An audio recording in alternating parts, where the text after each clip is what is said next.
Welcome in, everyone, to this week's chapter of New Blood by Night. This is chapter 31 in our chronicle. I'm your host, your storyteller, your dungeon mistress. It's your bitch, Void Doll. Wee woo. In the previous episode, we started off with Aurora and Mori finally getting back together. But before they could have their conversation, they met the Jaqi, the Kindred who seems to have these butterflies that flutter about. Not just butterflies, like insects, like moths, bees, so on and so forth. A myriad of different insects that either act as a means of surveillance and reconnaissance, but also possibly an extension of themselves as well. They had a moment to meet the Jaqi. There was kind of a silent back and forth between the two, and then the Jaqi slowly dismissed themselves and went back up into the Elysium, where the rest of the Kindred were. Aurora and Mori had a conversation, essentially a back and forth between their experiences. Aurora, essentially saying, hey, this is what Adrian told me, and this is where I came from. And then Mori essentially breaking down the consequences that have been levied upon her character, the pain, the suffering, the torment, and the dismissal from the Banu Hakim. Being essentially just being dismissed. There was a bit of contention between the whole, you didn't consult me with, a possible marriage, but, these are the rules. Aurora's like, well, fuck the rules. We don't have to play by these bullshit rules, but, I guess I kind of understand. Then we kind of hop on over to Azriel, where he, Brooklyn, and Alice are heading on over to the parking garage to get out of Dodge, because Alice can't be here. Essentially, he's confronted by Alice, essentially saying, hey, what's the deal? Are you coming with me? Do you care about me? Do you still love me? He says yes. Obviously, you could kind of hear the conflict in Azriel's voice. Then as the conversation just continues to go, Brooklyn is like, I'm sick of this shit. Being the beautiful woman she is, essentially says, hey, here's the ultimatum. It's either you're coming with us or you're not. We're going to the docks. I'm throwing her in the trunk, and we're going to leave with or without you. And it is your choice. So you need to shit or get off the pot. Azriel then, leaving that area, went out to around inside the building, encountered some Kindred. They said, hey man, you look like a little defeated, a little bummed out, but understandable. He's been hit with a lot of emotional baggage back-to-back nights. Then we cut away to Damien and his conversation with La Sombra Primogen. It's kind of broke it up into a couple of conversations, because there's an exchange between Artemis and the Primogen, as Damien's body did begin to convulse and shudder as her consciousness took over the body for the moment. Essentially them having a conversation saying that what has been established is going to continue. He just needs to be guided and put down the path to continue our current modus operandi. And the Primogen was genuinely annoyed, but somewhat satisfied in the end. And once Damien regained control, he got a card from the Primogen to reach out to Agatha. He said that our agreement needs to continue, and he's fed misinformation to the council, essentially saying the situation isn't that bad when it is devolved into something infinitely worse over time. So that is a nice little tidbit of information. Towards the end of their conversation, it is interrupted by the Jaqi, who comes in with all the fluttering insects into the room, and her presence is immaculate. So immaculate that it demands respect. And after a brief explanation, Damien also bows to the Primogen, given a charge to take a beetle and take photos in the Warren, since Damien was highly recommended by Shrike, which Damien complimented Shrike as well. And Damien commented that there are possible repercussions for not doing this, which could just be seen as a slight, if anything at worse.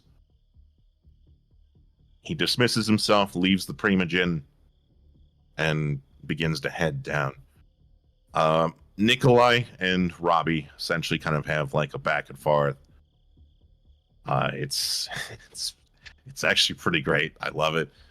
And he kind of like breaks down like the situation for Robbie, in that like, if I so choose so, I can just say that you became belligerent and I could rip your head off. Well, that's an evidence. Doesn't matter. Like, I am in the seat of power here. You yourself are quite literally an outsider. Nobody knows you. Like, you've already broken rules, so you're already at a social and societal, a social disadvantage, but also in terms of in terms of standing as a whole, you're kind of screwed. Robbie becomes incredibly nervous, then eventually runs away. Nikolai just follows, kind of like a Cheshire cat, smiling, catching up to him in a very unseeming manner. And it freaks Robbie out, so he continues to run out to where he finally gets to Mori and everyone else. As we head back outside, Azriel confronts Mori, essentially saying that he doesn't feel valued, doesn't feel cherished, and he hasn't been okay with the current polyamorous situation that's going on. And he stood his ground. He dug his heels in and he spoke up for himself. Like he was done bottling his emotions, and he was able to finally express himself in a more healthy way with conviction. And it was wonderful. It was beautiful. He walked away from Mori, which no words were exchanged as he walked away. Then he had a similar thing with Aurora as well. Prior to that, she was having it out with Fenrir, which almost escalated to Nina possibly biting her head off if she went too far. Because you don't fuck with kin. Then after, Azriel kind of conveys the same thing, feeling like he's felt more abused and just emotionally not seen and personally not seen. He has everyone vacate the vehicle. He gets in his car and begins to drive away. As he begins to drive away, Damien and Nikolai walk outside and calls him. And that's where we ended up, with a phone call to Azriel saying, "What's up?" With that being said, we are going to pick up tonight's episode almost immediately where we left off.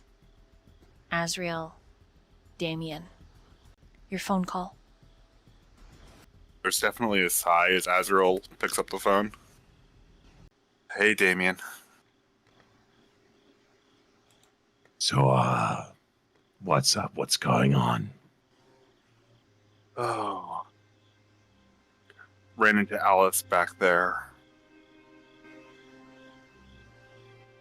I thought I was gonna run away with her, but I don't think I can.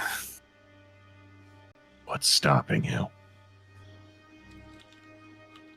The commitments to the pack and the problems would just follow me, and I don't want to hurt her any more than I already have.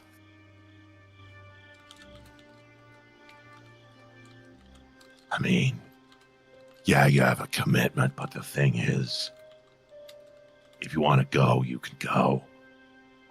I'm not going to shame you for it. I know we didn't see eye to eye at the start, but I feel over time there was a bit more of an understanding, to say the least. I feel like we've had a good understanding. I feel like you've always been fair with me. I wish there was just some way I could restart, you know? Things kind of got messy with my relationship with Mori. I think we're pretty much done. Didn't go the way you wanted it to, huh? It hasn't been going the way I wanted it to for a while now. I don't think we ever really stood a chance. I think I was lying to myself when I said I was okay with this whole polyamory thing. Some sort of karmic punishment for what I did to Alice, right? Not the Possibly. healthiest way to deal with it. Even kings and emperors have turned away from their duties.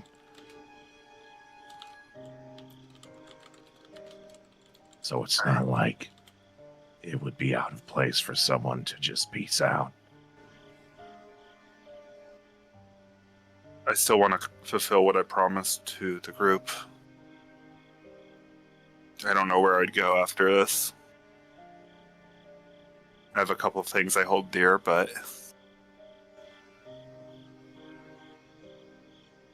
I want to fulfill my commitment to this fight, you know? Yeah, I get it. I just wish I didn't have this pain in my heart.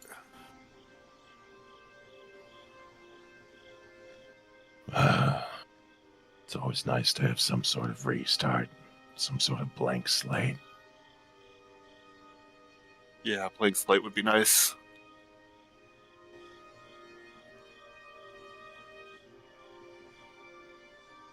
Yeah. Could possibly oblige. What do you mean? As you say this, Damien, you need to roll Composure and Resolve. That would be a crit and 2 successes. There is a whisper, and it doesn't feel like Artemis, it doesn't feel like you, but it feels like Mia. Your connection with her is something you haven't really ever been able to describe. And very likely vice versa, Damien. But it feels like her steady and sure presence. And when it whispers in your mind, it's you thinking these thoughts, but it's her voice that you're hearing them. And when the voice sounds like Mia but isn't, says, "Oh, you can help." And you have this visceral image of everything that you've done to help Hanson, your roommates. There's a sigh and a draw, a visceral image of blood in a crystal glass of water. A few drops, like a smoke and cloud blooming in the glass. You can always help, Damien. The physical reaction that you have is one you're familiar with, Damien. It feels like your beast. But your beast sounds like Mia. Right now, in this conversation, and you rolled high enough that your beast, its intentions are one of mercy. One could even say its intentions are love. But that image of blood in clear water is not something that you can get rid of. The choice is yours, ultimately. You genuinely cannot sense if the beast has any ill intent. Yeah, I can make everything go away. Everything. Everything. Anything you ever known or loved or cared about, just gone. 100% gone. just... Oh, I guess I'd have to take care of any final business before we did such a process.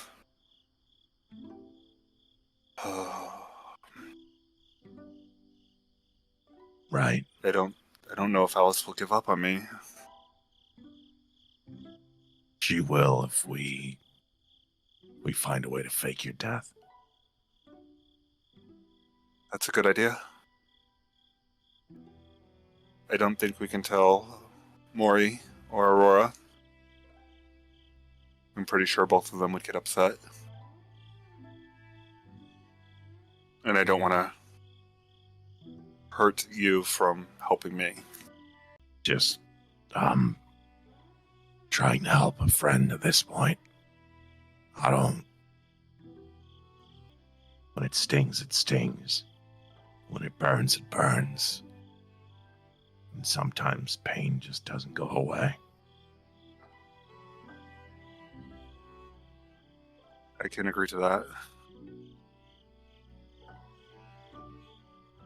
I just got one stop to make before we meet up and do this. I need Unfinished Azriel. business. I need Azriel to roll composure and resolve, please. 4 sucks. Okay. Your face is wet. I'll reach up, kind of touch my cheek, Blood. and hold it out in front of me. I'll just kind of wipe at it.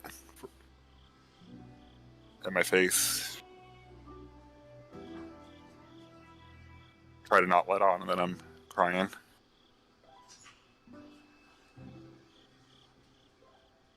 A fresh start sounds good. Do what you gotta do. I'll, procure the fake you. And, meet me where we took Hanson. And that's where we'll meet. Okay. I'm sorry, Azriel. Don't be. I'm sorry for making you do this for me. I know the weight of what I'm asking. All right. Go do what you gotta do. I'll gather up Robbie and Mia and we'll make the preparations. Thank you, friend. You're welcome. I'll see you later tonight. Both of you, as you hang up, you are unaware of the ache in the center of your hollow chest. A pain, a teacher, a memory. Both of you gain a stain. And from here, we, meanwhile, back into the parking lot. Aurora, Mori, Robbie, Damien. We start with Aurora. I have a question. Mhm. How far was Damien from all of this? From us? When he said He was this? like at the entryway at that point, like literally right at like the threshold when he had the Alright. conversation. Okay, thank you. Because I was like, how we heard this or have been? You're like, I need to stop him. I have to save Azriel, the baby boy. Actually, yeah. Yeah. Aurora's feeling really bad right now. Like she fucked up big time, and Aurora just like stands there, and I think she's gonna like. You're facing off with Fenrir. I think Mori's pretty close to you as well, correct? Mori She's took on Robbie. the. She Yeah, Mori- jumped away with Robbie, but if Nikolai wasn't chasing Robbie anymore, she would have returned. No, Nikolai is casually, slowly walking. Still. Just So you have a few moments, a few seconds even, Aurora. Fenrir is just big eyeballs staring at you, head tilted, ears floppy. God, Aurora is just, she's mad, but it's her best friend, and she doesn't even know what to think about Fenrir anymore. And God, I think she would just say, I'm just her. I get it, like, when I'm human and you don't want to, like, scare people, and I get it, but I changed, and I was alone, and I felt alone, and you weren't there. Was it just... I just feel really stupid. He whines. And, there's, like, tears welling up in her eyes. A big square head of his pushes up against you in your hand, trying to offer some comfort. I just wanted you there with me. I was so alone. I was so scared. I didn't know what to do. That's And all I could think about, I just wanted you there with me. I was so scared, and I had to figure this out all by myself. Nikolai, in your approach, you have an option to move after Mori and Robbie, or move to where this coterie seemed to have gathered and then one of them drove away. If you choose to to walk casually to where Aurora is, you've heard everything she's just said. If not, I need Nikolai to roll a wits and investigation to chase after Mori and Robbie, who have moved away at a quickened pace. Choice is yours. I think he's tormented Robbie enough for the moment. So he probably would just move up to the rest of the group. Okay, so Aurora, really. Damien hasn't yet approached. He seems to still be on the phone. Would she notice that people are approaching? Just one. Just she immediately, like, just straightens up and just, like, wipes her face, and she's like, just strengthens her resolve. She doesn't want people to know she was crying, bless you. that she was being weak and vulnerable.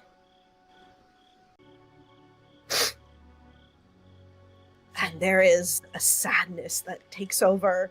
Fenrir is whining softly and trying to offer you some kind of comfort, sitting at your feet, leaning against you. I think Aurora would just look at Nina like, I don't know what to do.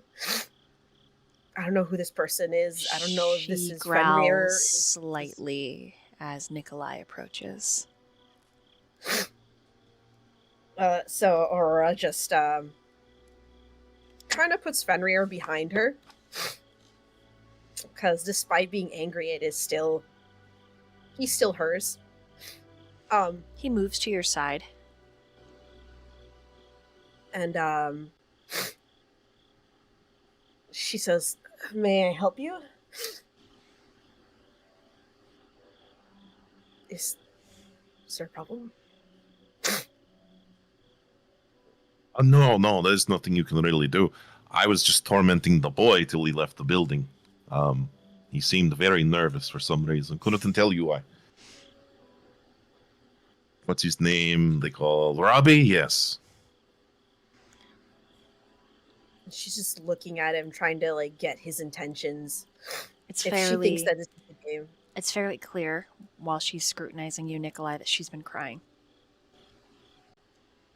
Hopefully those were worthwhile tears. It depends what you consider worthwhile, I guess. So is there, now that you've done tormenting my friend, anything you would like to share with, or are you just here for a stroll in the walk, sir? Or do I have to present you papers? You know, I don't know how this, No papers, no formalities. No formalities. You could tell that it's like she's trying to reset herself. It's like resetting a chessboard.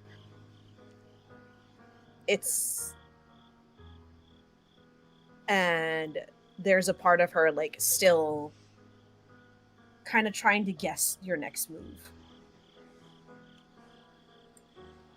He's going to Slav squat and just look at Fenrir. He's kind of look him in the eyes, just be like, "Come here, boy. Come on, Nikolai." He glances at Aurora first, and if she doesn't make a clear no, he does approach, sniffing your fingers. Aurora is very protective. So like she approaches with Fenrir, like about to be like, you hurt him, I will fucking chop you. I will move, my rook to your fucking knight. Nikolai, what's interesting is this wolf dog looks simple in the way that dogs are. However, the one that is just beyond Aurora, with her head lowered, her ears flicking side to side, her gaze unblinking at you, has a hyper intelligence.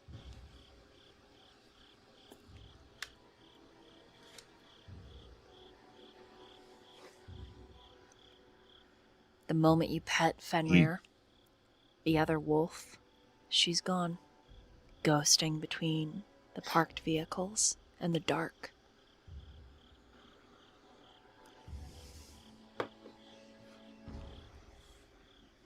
Could I, as she's looking at me, can I incite that?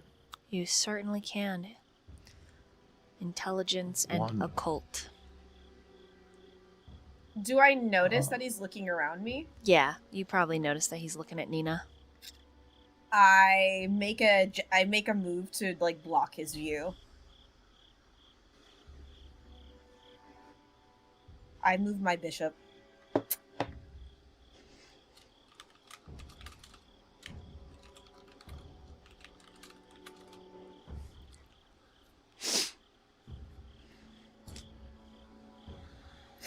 Nothing crazy, just 3. Could be a ghouled animal.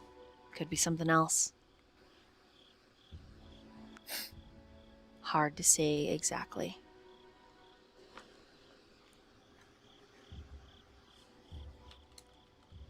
He's just gonna kind of pet Fenrir.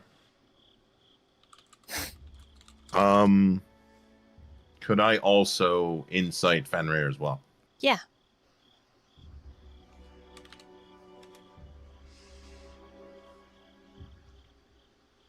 That's much better, especially with that pool.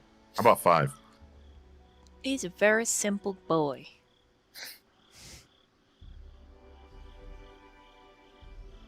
As he's petting him, he's just gonna say, "There are no thoughts behind those eyes, are there, huh? None in the slightest?" Tail wags. I'm a good boy.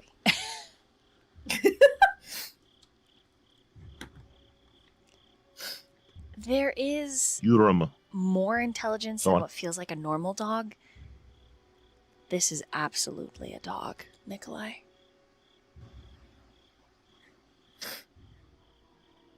Like a dog, or like more than a dog? Like a dog that maybe has potential to be more than a dog, but you're not entirely sure.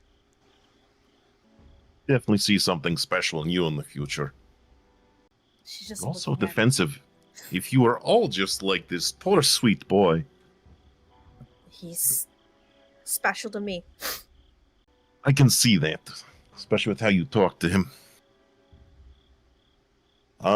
Can I see? I obviously saw the vehicle going off in the distance, right? Mm-hmm.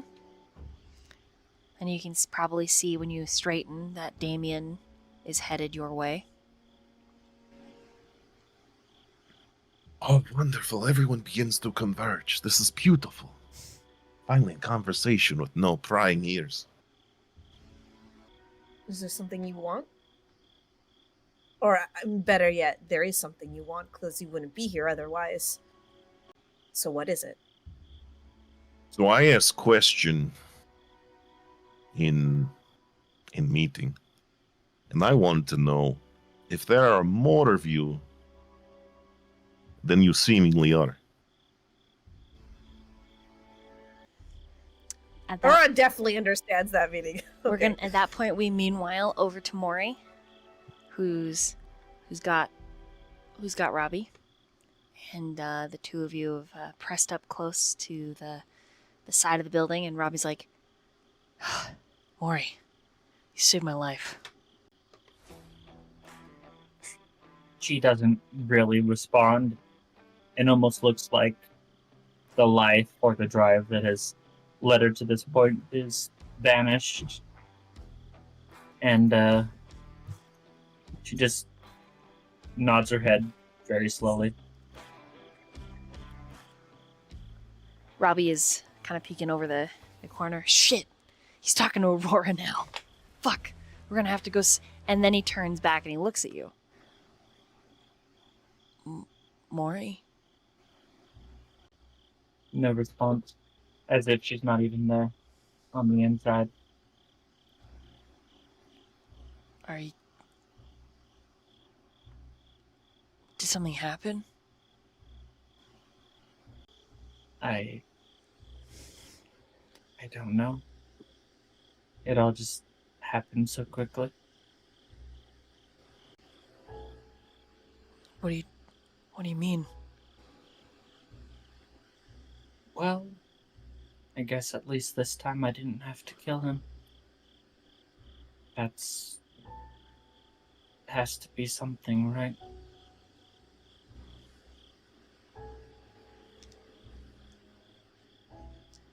Who are you talking about, Mori? She finally turns her head to him. No light in her eyes. Azriel's gone. I didn't realize how much I hurt him, I guess. Robbie winces. We're gonna get him back. But if I love him, I should let him go, right? That's what you're supposed to do. What? No. No. No. When you love somebody, you fight for them.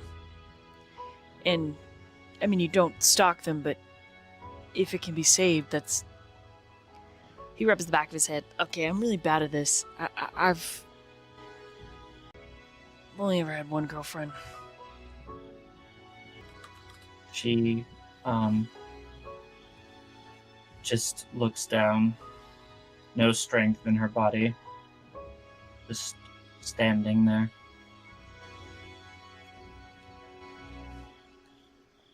But if you love somebody, you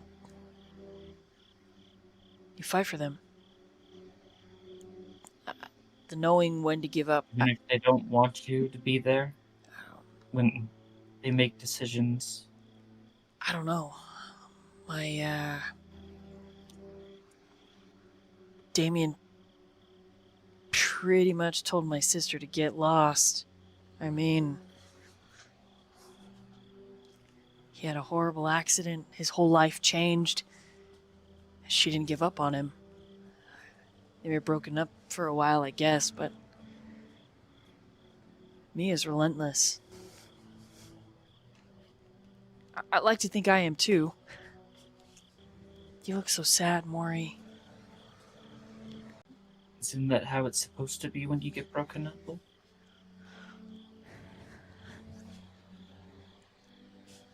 I don't know what to do.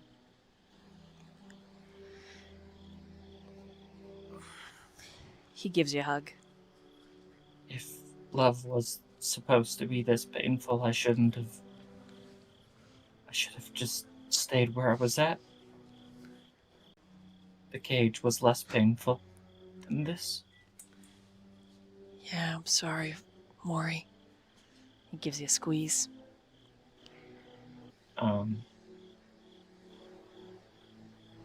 After the squeeze, she almost lifelessly begins walking back to where Aurora is. I don't think he's after you anymore. You should be safe. He just nods, and he's gonna follow after you quietly. Put a hand around your shoulder if you let him as you walk. Just trying to offer He you doesn't- some kind of comfort. She doesn't do anything to remove it, just focusing on breathing, on surviving, on what she still has. Trying to regain some sense of composure and herself before she inevitably faces Aurora. So as you move across the parking lot and get closer and closer to where Nikolai and Aurora are speaking, there's an interesting shift. Not necessarily in you, Mori, but in the beast. Almost a survival tactic.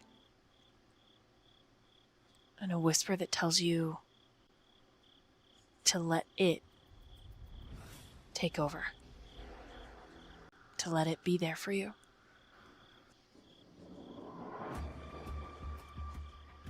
I think I'm gonna roll a dice. I'll do it on New Blood, and I'll do it at disadvantage, so I'll roll 2 and take a lower number.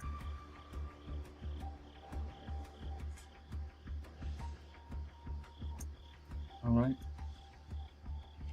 The first one. An 8. And a 7.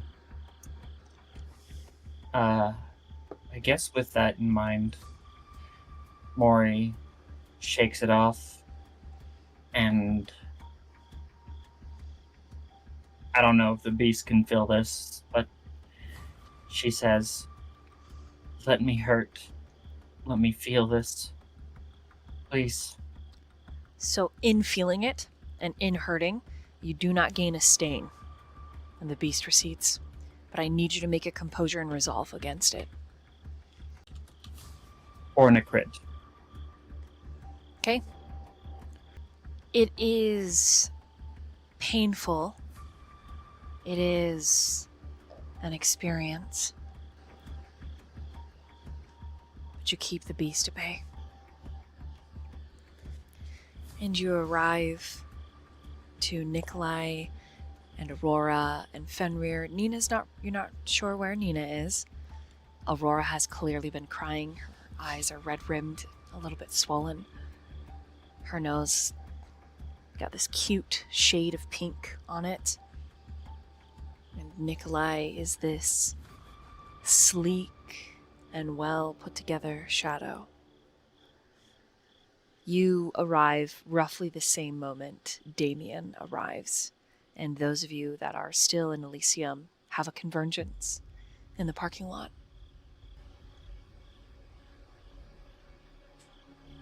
I think seeing Aurora also in tears gives Mori that strength. Keep fighting, and she takes Aurora's. She sort of like hugs Aurora from behind and just places her head against her. You doing all right? Aurora is like in mama bear mode. She's like, where is my fucking bear cubs? You know, and she is, even though she knows like Mori is clearly much more adept to this, she is super defensive. And she's like, I'm okay. Damien, everything all right? She does not answer Nikolai's question.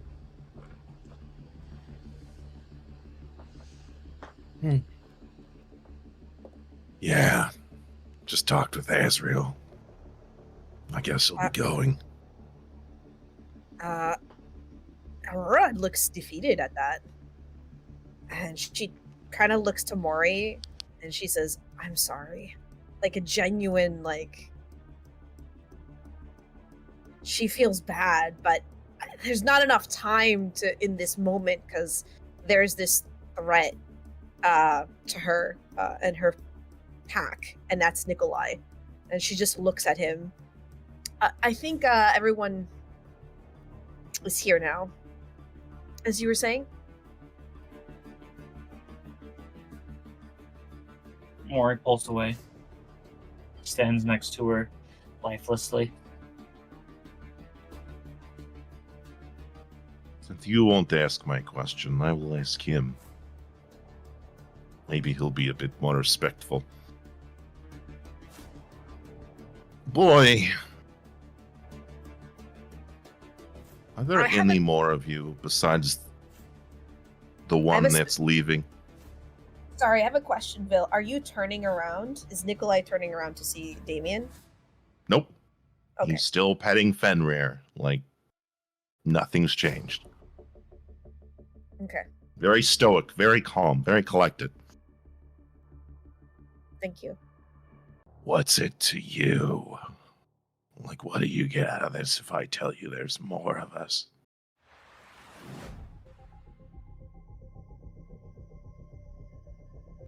I mean, I get nothing besides information. I think if there were more than the now I see, what, 3? What are you? Yes? No? I've been looking for a gentleman not been able to find. He's stands out very distinctly. But if no one wants to comply, I can just try and find him myself. That's fine. I guess another question, and this is more of a truth test, because I know the answer to the question. Unaffiliated Kindred. Anyone that has so-called territories, which is cute. Any of repute or note? This is to everyone. Whoever wants to answer first. I can wait. I have all eternity. Robbie is just staring at you, wide-eyed and nervous. He also looks distressed that all the adults in the room are distressed. Player laughing hysterically because thinks that's a funny joke. Aurora goes, I thought you knew everybody around here. Everyone's Camarilla, Anarch, and the third party. I think he's called the Bishop. Yes. Kind of like being like, this is an obvious question. Like, okay, next one, teacher.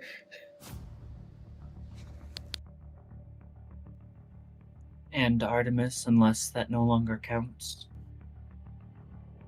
Oh no. True. Artemis. Artemis is. I already know who Artemis is. Artemis is here and not here all at once.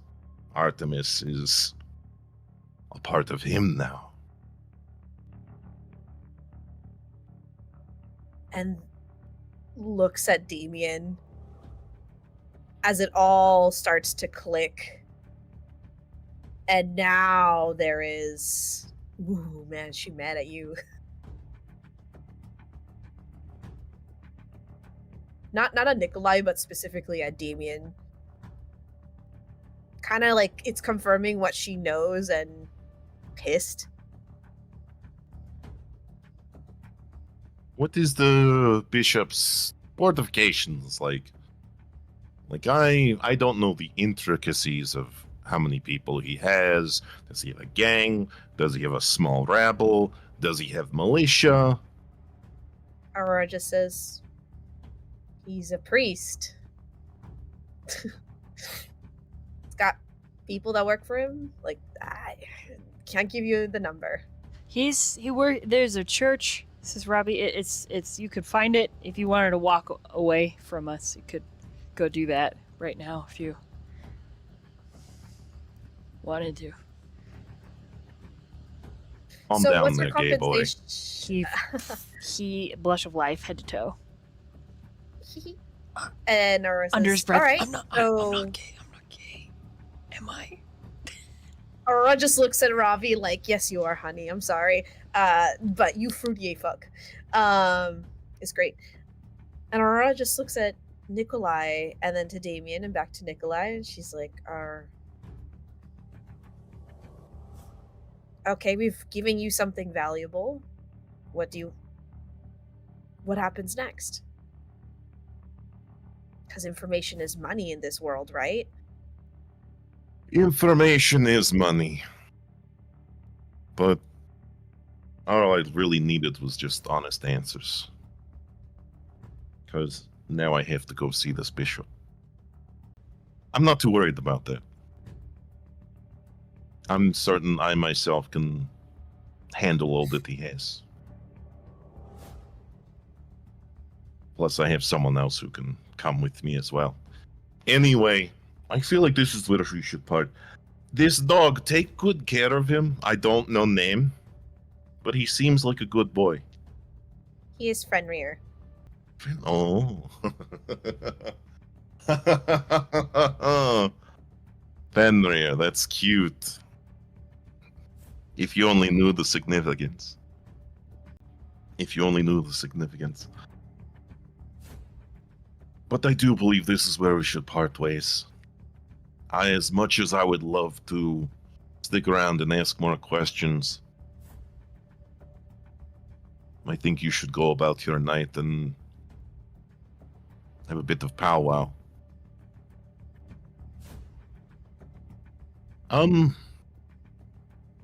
One second, and he kind of like pats his like blazer. He puts his hand in his pocket. Ah, yes. My card. Well, that phone number only works for one night. Once the night is over, it is no longer in use. You get one phone call. If you don't use it, it goes unused forever. She takes it respectfully and says, thank you. I appreciate that. Like a pawn moving on the chessboard, but not sure where they're going to move next. Kind of looking at you. As he moves from his more kneeling position, he does like a 180 heel turn and he walks towards Damien. You all play a very dangerous game. I don't know what your end game is, but I was looking for another person. I doubt you know anything, because what would the group of sireless kindred know when it comes to the Night Mother, yes? What would you know? Anyway, Robbie. Robbie. Lady the Bear. Look, the kid is trying to keep it cool, and I've been rolling. I did not get a single success. The kid, his head snaps up and is like, "Oh yeah, that ritual is crazy." Oh my fucking god! Are you serious? Yeah, and then he looks. I mean, see I'm leaving.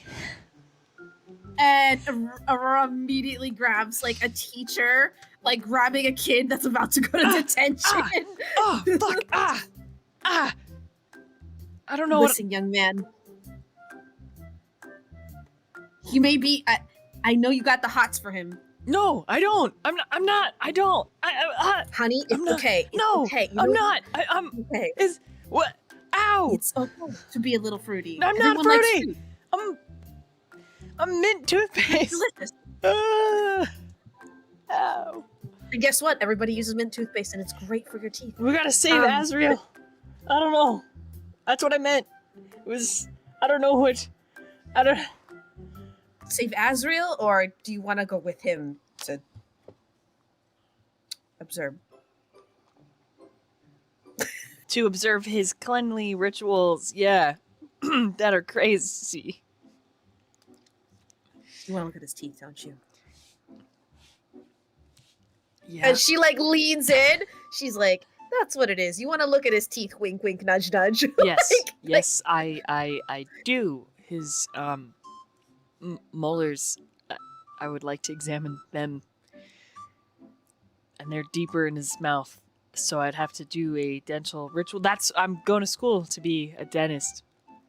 I don't know. I like teeth a lot. You like his teeth a lot, huh? Or I'm really confused What? why you're saying this to me. But yeah, I do. Okay. you We'll are keep it the at worst liar I've ever encountered. I'm the best liar. I'm not lying. I mean, you're right. I'm not a good liar. I don't lie. Anyway, it doesn't matter what ritual you did or not. I do not care. What you do in your own time is your own business. See, he doesn't care. It's okay to like Whew. other men's teeth. Yeah, I just thought, man, I'm okay. I just don't want to. Man, okay, cool. Should we go meet up with the others now? I don't see Nina around, so you should probably look for her. Well, yeah, and And Aurora is like sending him daggers. Like, I will personally grip your ear and twist it. Like that teacher, like, I'm about to like scold you. yes. Yeah, and Joe as well. We need to meet with Joe, so. With that said, I bid you all farewell, and he's going to walk deeper into the parking lot, and he would just get into a car and begin to drive off. As you're Sorry. leaving, Robbie says, Why is he the Dark Mother? I thought that was I thought we were the only ones. It seems like this is more of an open secret. Why is he looking for her or it or whatever? Knows. Could be for a multitude of reasons. Void, do you want to roll it off to see? What? Oh, yeah. Go ahead and roll me a d10. All right. Oops, that is not a D10. That's a D8. Okay. Whee! That's a 6. 6? Yeah, you can have his contact information. And she texts Bishop, the sheriff's coming for you. Oh. You know, Killian's not really that scared of that. In fact, if you could see his face, he just raises his eyebrows like, is he now? And she says, lock the basement. Oh no, that's... Oh yeah, Aurora's starting to. Oh we lord. still have- and then she's gonna say, "We still have business to discuss. Don't die yet."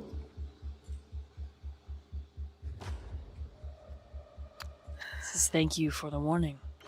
And his text back. And his eyebrows are lifted for a different reason. And right here is where we're going to take our first pee-pee break.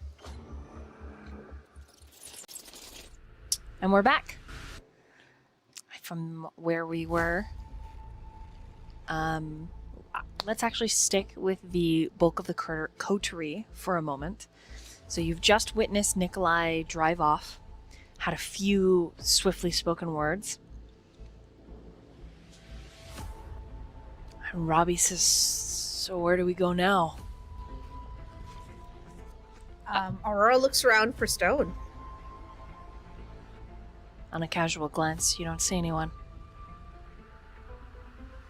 And she Is Mia around? says, "Oh, good question." On a casual glance, you don't see Mia either. Okay. Aurora's like, I think we should look for everyone else before we. Yeah. And she goes to Fenrir and she's like, "Have you seen Stone?" And we'll have to conversation later. Have you seen Stone and Mia? He just whines and yips. And Robbie's like, Could I have you a tell me solution. where? and Azriel, or are we just gonna not? We're just gonna. He's just gone. We're just letting him. You're He right. doesn't want to be here. He doesn't have to be here. Right. I just. He made it abundantly clear that he has other things he wants to do, and I don't know. I feel like we should give him some space. There's just a lot. We can only do so much.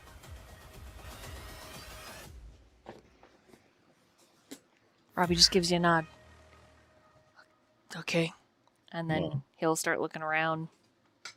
Not moving, I'm gonna but do looking. a thing with Fenrir real quick. I'm gonna talk to the boy. Okay. The good boy. That is manipulation and animalism. Oh boy, yeah, we talking. We talking. We're spitting philosophy. So what does a 9 get me trying to talk to now that I can talk to Fenrir? Okay. He just says, hello. Oh my god, I fucking love it. Hey pal. Have you seen the big guy? Big scary guy? For a moment, And all right. he left What about Mia? with your mate. She that's not the proper terminology. That's very dehumanizing. What did he say? What are you saying to him? And she's like, "How dare you insult my child?" But also, he's in Oh, trouble. God. But I love him. She's not my mate, all right? She's my partner. Eyebrow raise. Fenrir had tilt. Mhm. So your mate. Can you guide me in the direction they went? I could try. I was watching after everyone else, including your son, the small hairy one that looks like a noodle. He just looks at Zero. Noodle, huh? Hairy noodle? That you? Don't talk about my dick that way, it's rude. Aurora's going to do heightened senses and see if she can smell. This is kind of weird. Yeah, go in like gangrel style, smell Stone out and find where he is. If she needs to turn into, if you feel like she turning into a wolf will help with that. Yeah, you know what? She's gonna do that. She's gonna shape change. Right there in the parking lot? oh no, shit, masquerade. As she's about to, she's like, hold on a moment.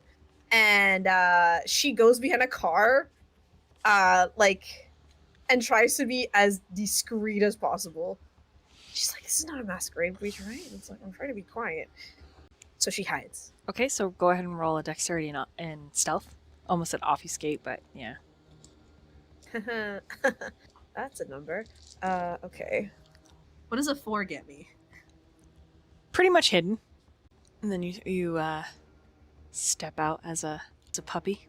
And so you see this like black bit, like this dog that kind of looks like Fenrir, but smaller, green eyes, has a reddish black coat to it. And she is going to use heightened senses and try to sniff her out. Hold on, do a rest check. Not hungry. Yeah, and heightened senses to find stone. Okay, roll it. Okay, what would you like me to roll? You're gonna roll wits and awareness plus an extra dice for your sniffly woofer. Thank you. Okay. That is a 6.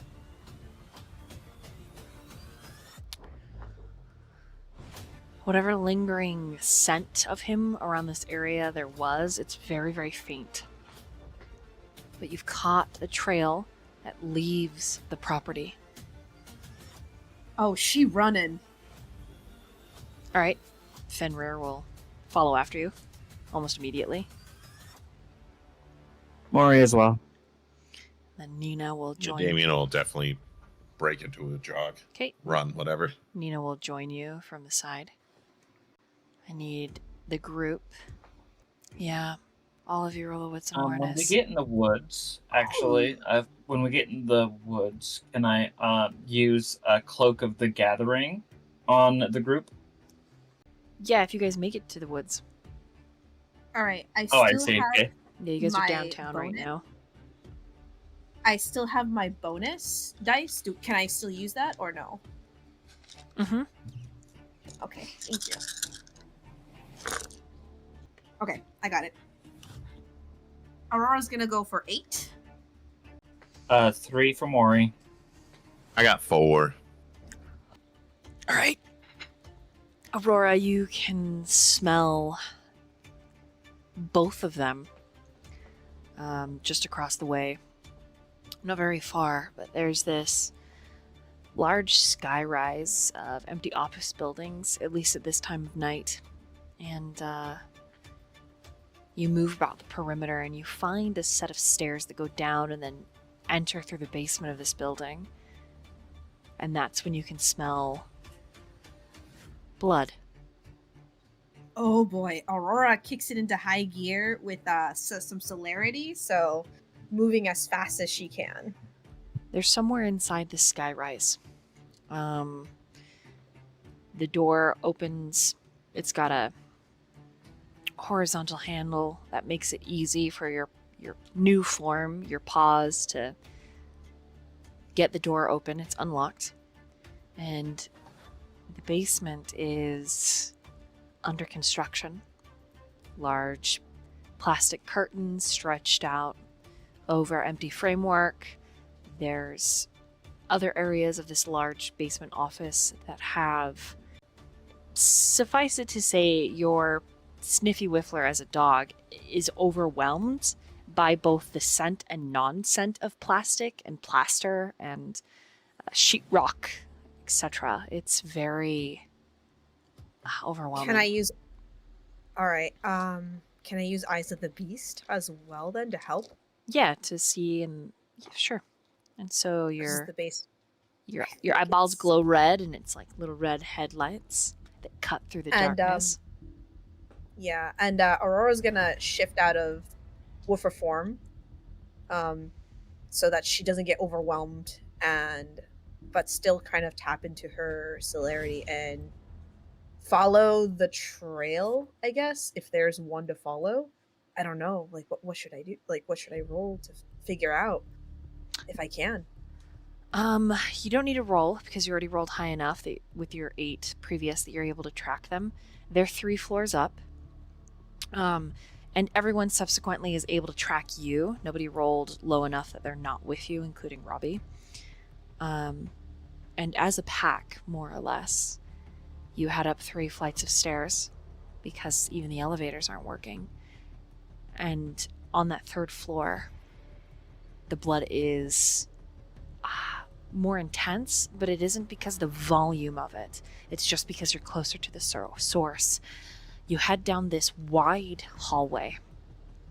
This office, the skyrise, will be beautiful when it's done being under construction. The 3rd floor is where construction has minimized, that it's only in certain sections.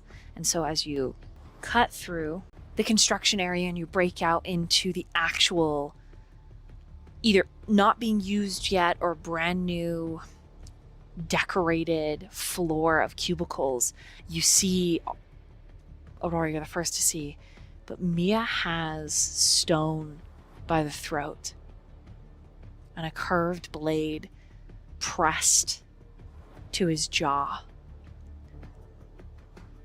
And he's grinning.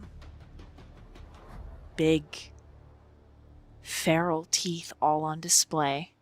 And then you hear that drawl. Looks like we got some company, Miss Mia. And Mia immediately, once everyone else shifts and moves into the same area, she pulls back and kind of shoves a stone. What's going on here?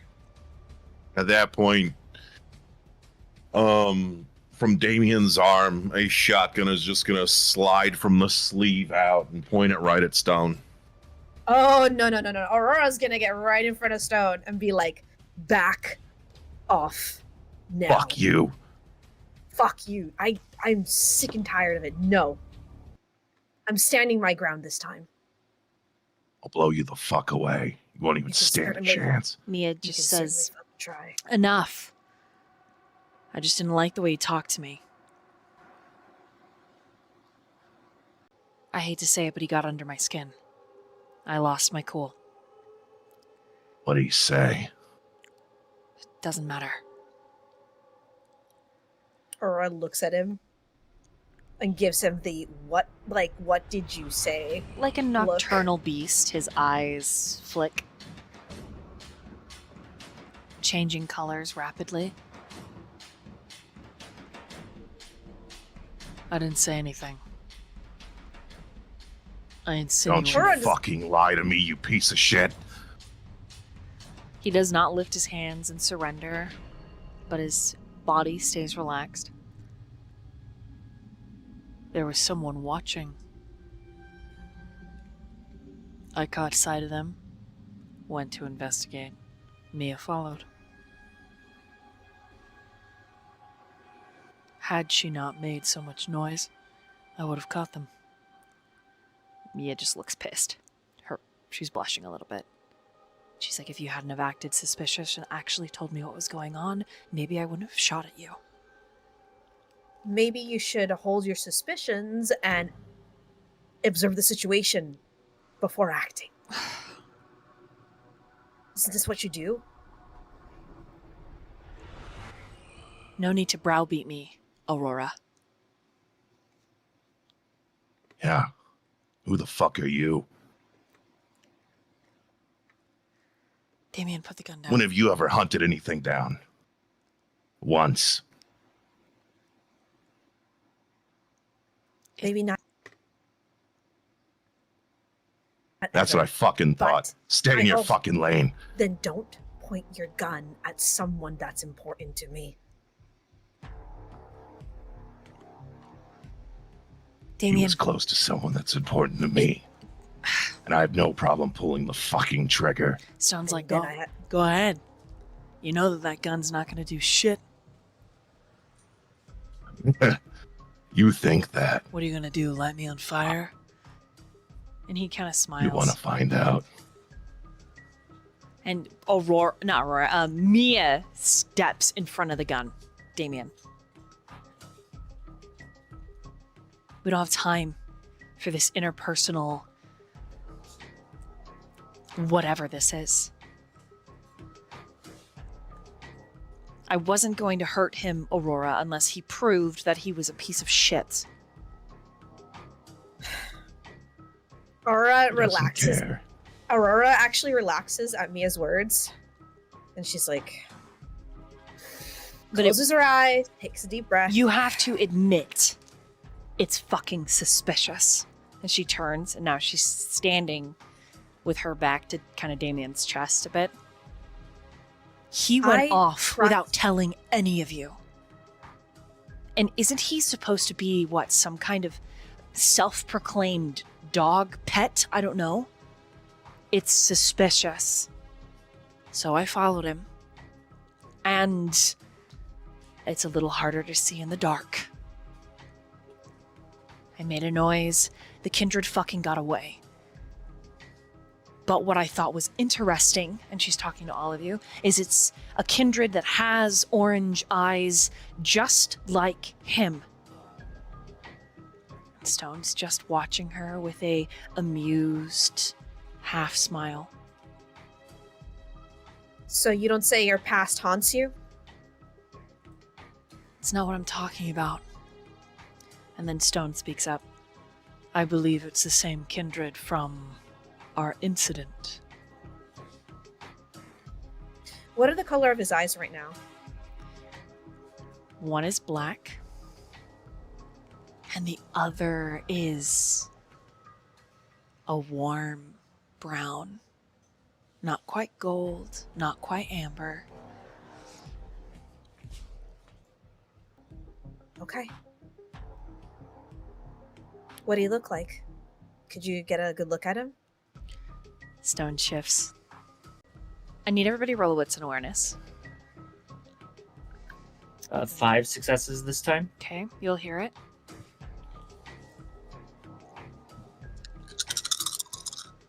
I used a willpower for 4.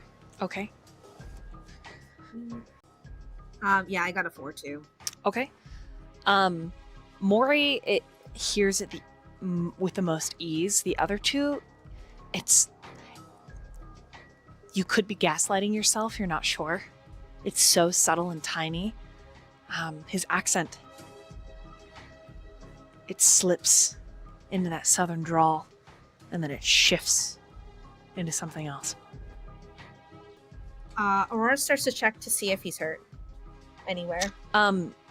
Yeah, it's very obvious. He's been bitten. He's been shot and stabbed. The blood is his, and a little bit of Mia's.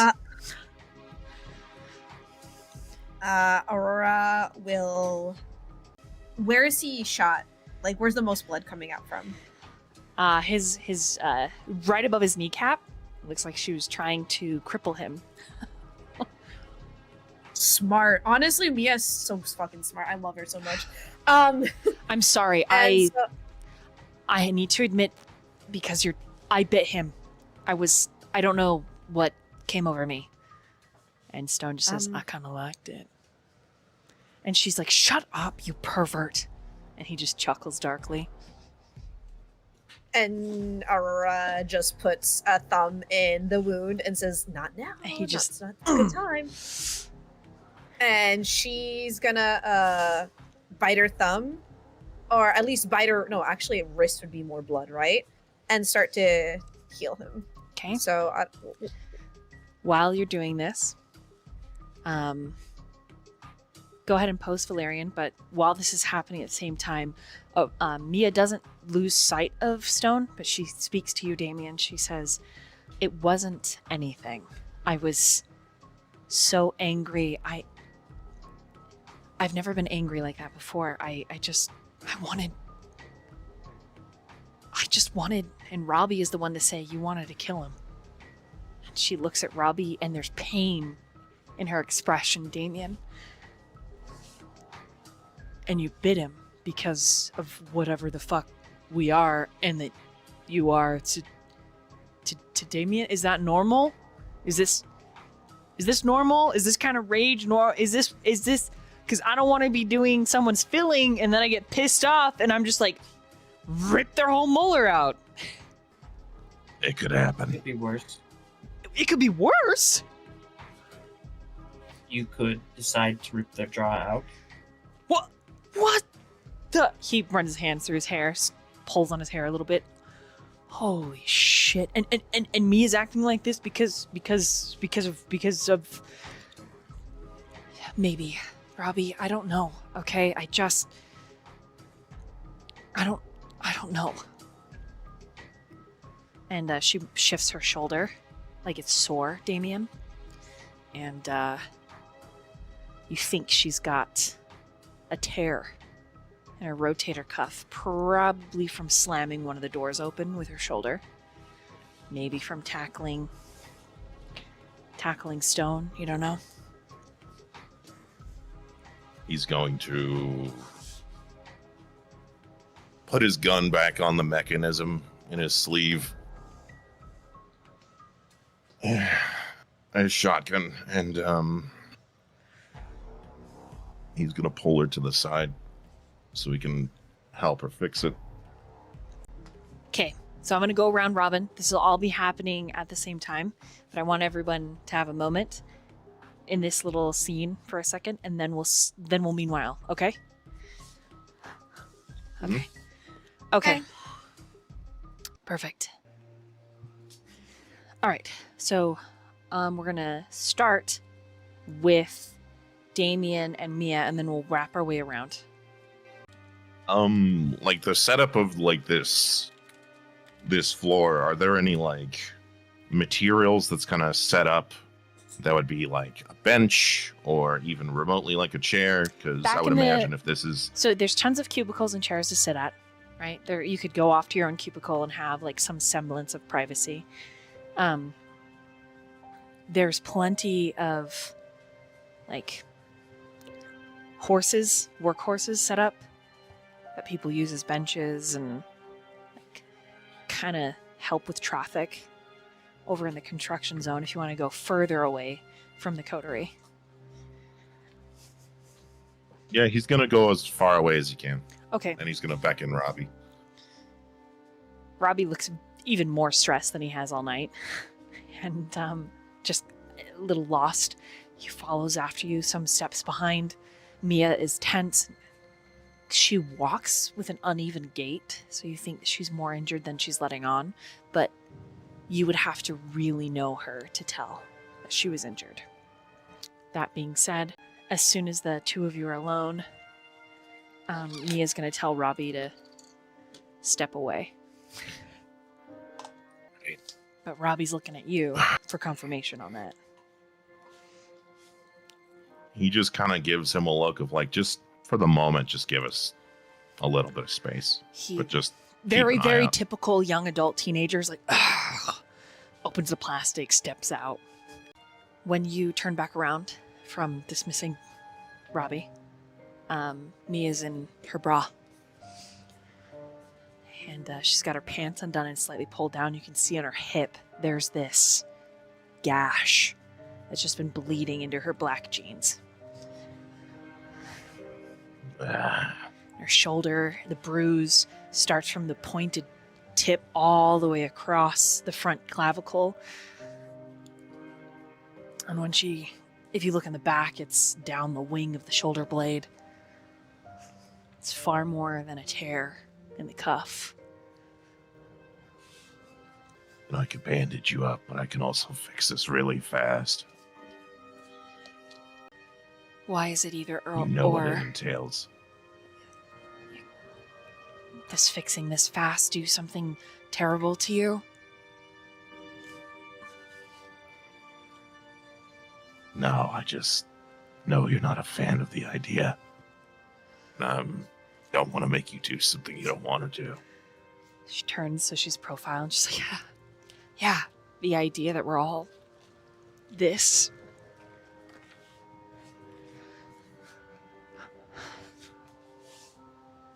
Her tears that have not yet fallen smell like summer over the ocean.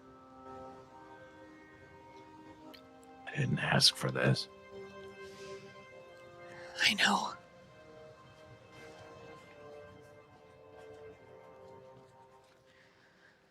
It's just forced upon me. I know.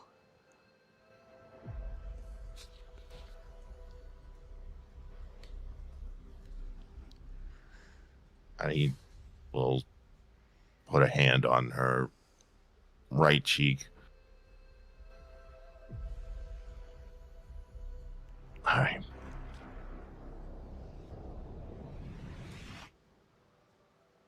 just don't want you to be hurt or in pain. She nods. Just do what you have to.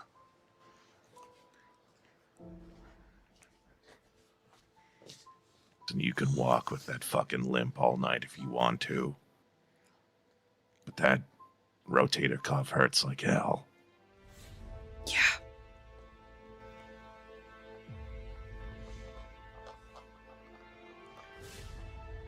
Yeah, it does.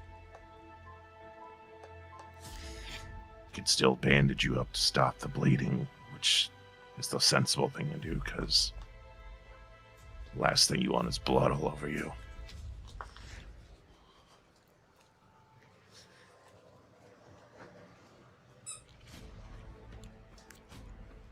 She I want to make looks. this as painless as possible. She looks up at you, Damien. There's storm clouds in her gaze. You're not really sure what she's thinking, what she's feeling. She bites her lip. If you want to. Just do it. Whatever you have to do.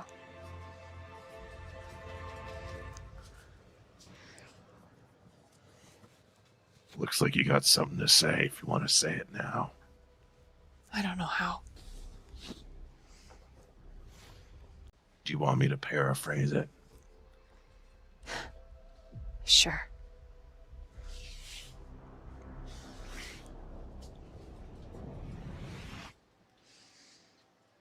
I love him, but he's a monster. I love him, but I hate him.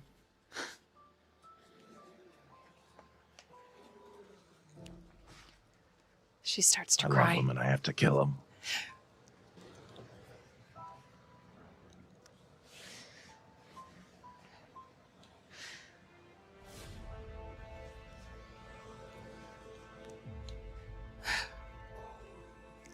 Just gonna kneel down to be at her eye level. She steps into you, crying.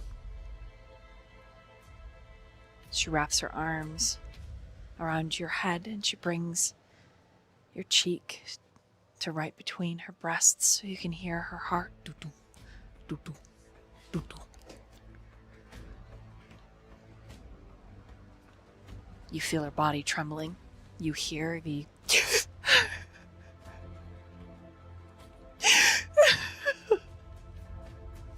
and then she kisses your head.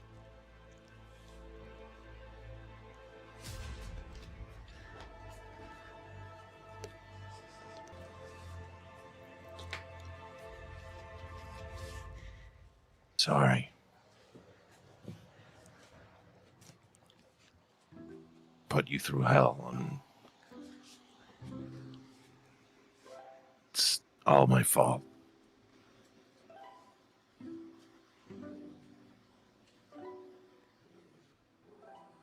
Even close to done.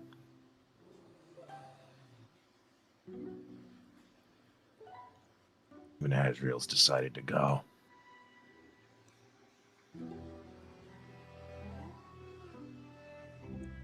What?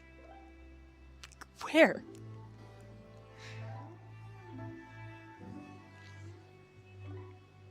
Doesn't want to be here. None of Just us fucking want to Emotionally be broken. here. Wipe her tears away. I can't do this. Let me patch you up, sweetheart. I can't do this.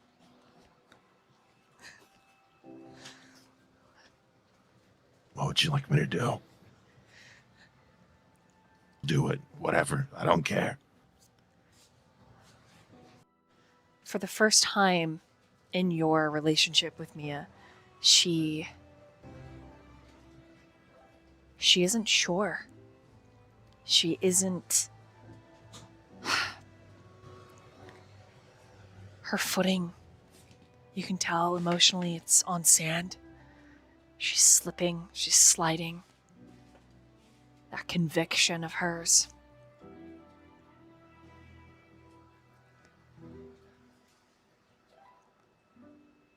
Something happened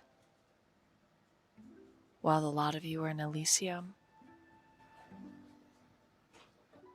Something that triggered everything in her that is a hunter, and she wasn't able to carry it out. And she's suffering the consequences. She moves back, holds her body in a way that will allow you to tend to her wounds. But she keeps saying, I don't know. I don't know what to do. I know what we can do. And he's going to pull some of the bandaging that he uses for his face and begin to rip off parts of his coat. As just for the moment, makeshift gauze. Then for her shoulder, he's going to...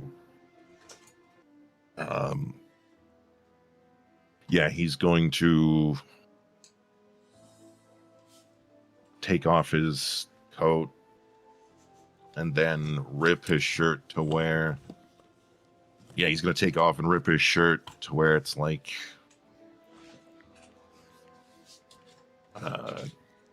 a way to hold it up. Because she knows she's in pain. I know what we're going to do. He's going to put his coat back on. Hey. She looks at you. Her eyelashes are moist.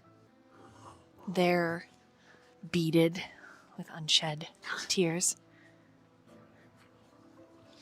He's going to take a handkerchief that's in his coat, wipe away the watery tears from her eyes. Gonna go. We're gonna go see Hanson right now. Whatever they want to do, they can do whatever they want to do. I don't fucking care. We have to see Hanson so we can get you patched up properly. I'm not gonna force feed you something that you don't want. Because it's not fair. I can see right now in your eyes that you're hurting in a way I don't understand. But I don't want to dismiss it. And I'm not going to. Because I care about you and I love you. I'm not going to subject you to something that's just going to cause you more inner turmoil.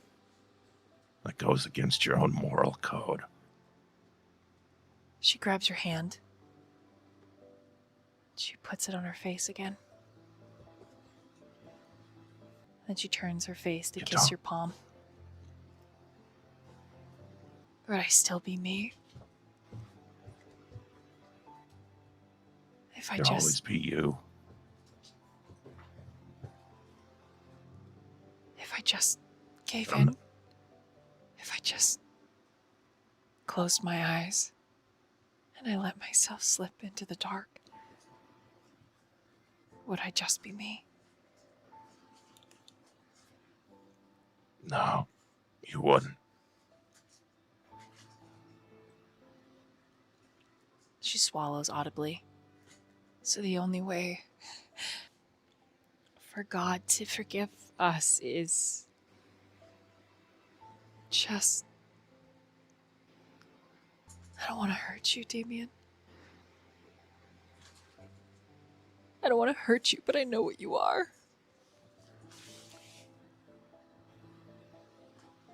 I know. And then she pulls your face to hers, puts her forehead on yours, now unbandaged.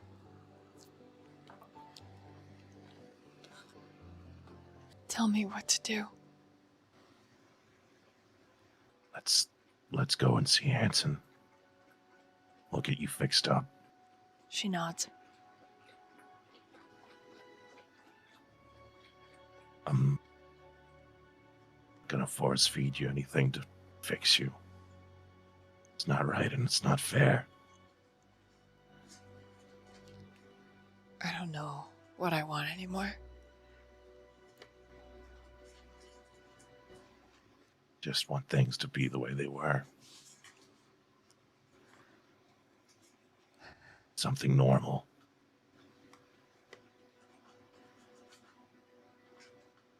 I want to hurt whoever did this to you. And I don't care what they are. Vampire, person, eldritch horror. Damien, I want their blood on my hands. Because they took everything from me.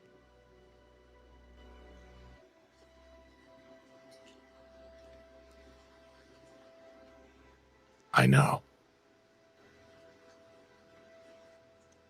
He took everything from both of us. She gets a smirk suddenly. So we're just on borrowed time. You and I. Yeah. Just have to play the game for a while. And that's about the point she's quiet for a long time. Just feeling emotions that you no longer process or feel.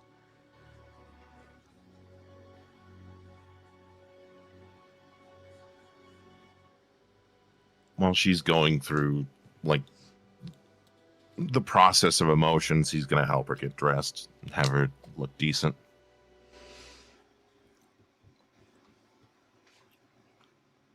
When she can finally speak again after kind of gaining some semblance of control, she... you can see some of that tenacity, some of that resolve. That is naturally her.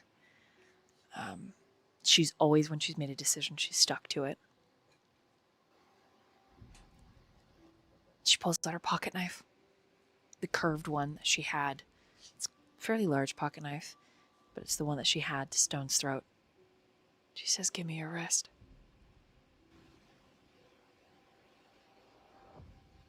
You don't have to do that. We don't have time for me to go to a hospital, and I crave you like a drug. Borrowed time, Damien.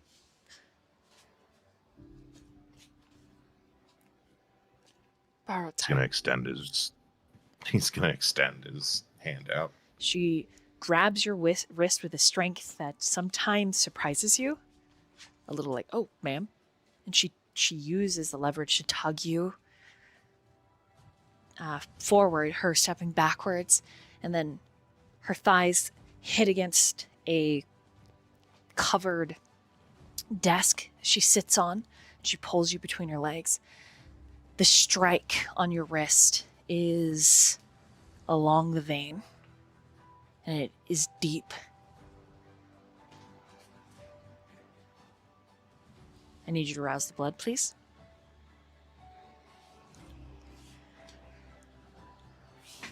A success. Okay.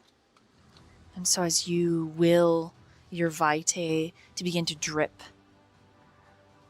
she looks at you with a resolve and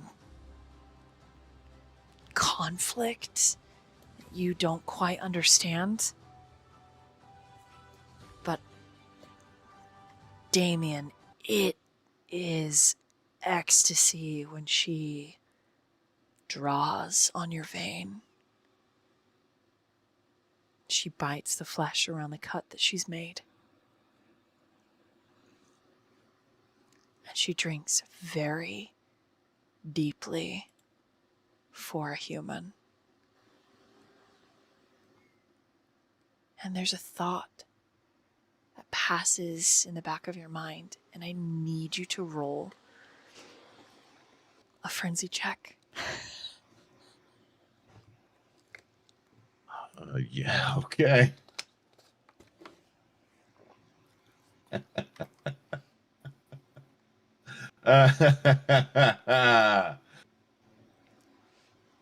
Oh, this is what happens when you have good composure and resolve. It's Mia's voice in your mind again. And it's that same feeling of mercy, Damien. If she didn't feel this way, she wouldn't hurt so bad. And then it shifts. Damien, if I didn't feel this way, I wouldn't have such anguish. You know what to do.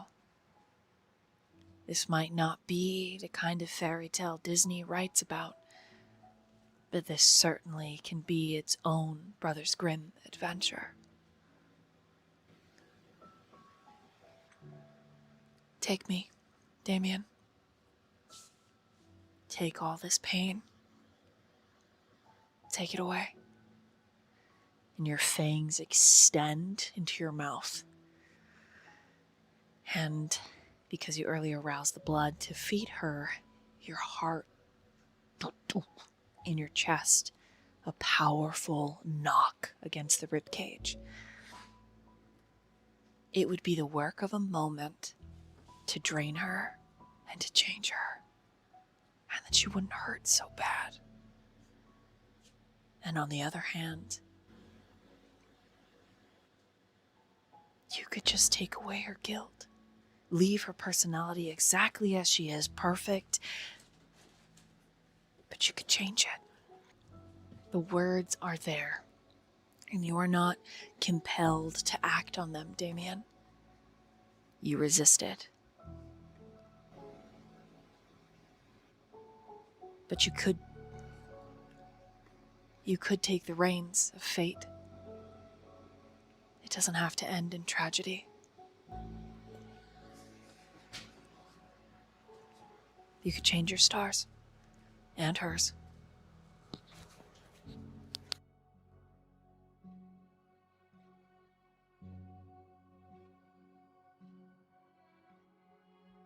What do you do?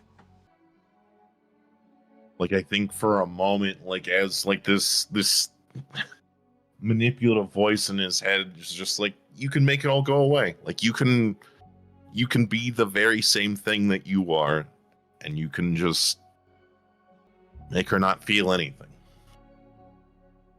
And for a moment, like, his maw opens and his fangs like extend and jut, but stops halfway through, realizing that he doesn't have to, and it's a choice.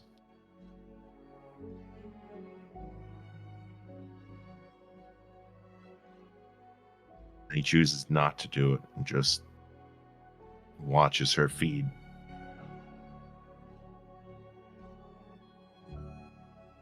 Have her sustenance to heal her wounds.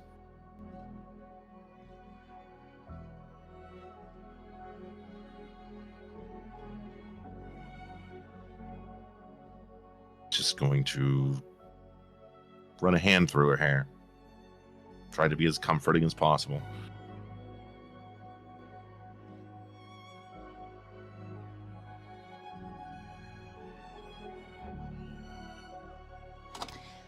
As a mortal, it takes her a considerable longer time than a kindred to feed.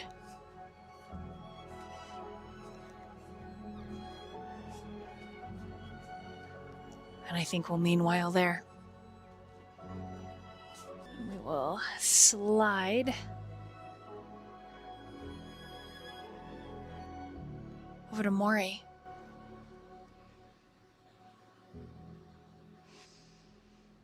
Okay, so I believe Mori was going to look at her phone, Mhm.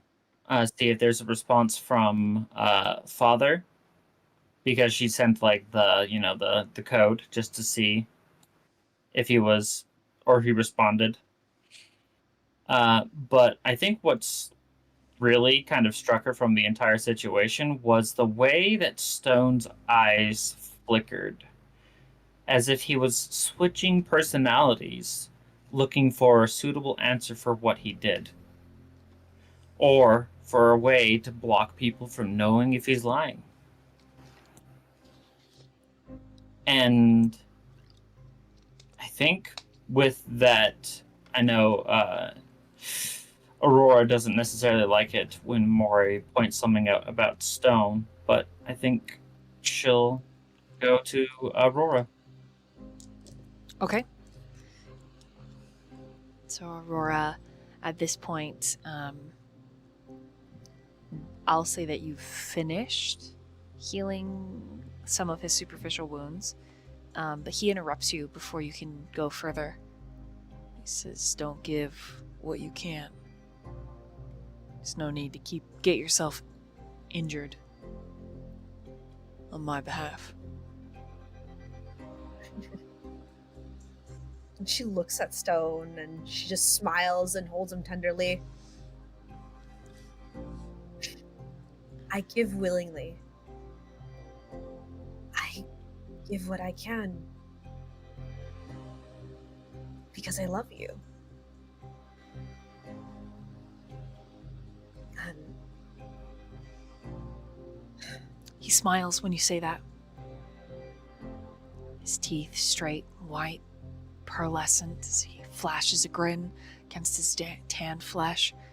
And he, just as Mori is approaching you, he closes the distance, cupping your face and back of your neck to give you a kiss. And it is a kiss. Then when he pulls away, his eyes are glittering and he looks at Mori, still with a amused smile. It says, "Mori." Aurora. I apologize. Am I interrupting? No, I can leave. No, there's something I want to. Is Fenrir nearby? He's watching, yeah. Him and Nina. They're And she beckons them, and she beckons Mori. I'll follow her. And when they're all close, she's like, "I have an idea. I'm gonna create a place for all of us, a place where we can belong, and a place."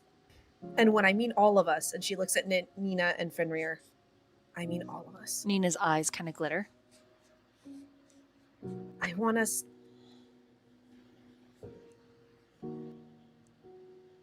to build something. I want us to have a place we can call our own, where we don't have to listen to all these rules. Camarilla Anarch, I could care less. The things I care about are right here, right now, with all of us. And I want to build something to protect this. And anyone who wants protection, whether they're kindred or the term Garu, whether, I don't know, they're Bigfoot, whatever they are, I want to create a community where they can feel welcomed, where they can learn and be taught and feel like there's a place for them. I'm gonna make it happen. I promise. And then she looks to Fenrir and Mori and Nina. Fenrir's tail's wagging. Nina looks very serious and contemplative for a wolf. What does Mori look like?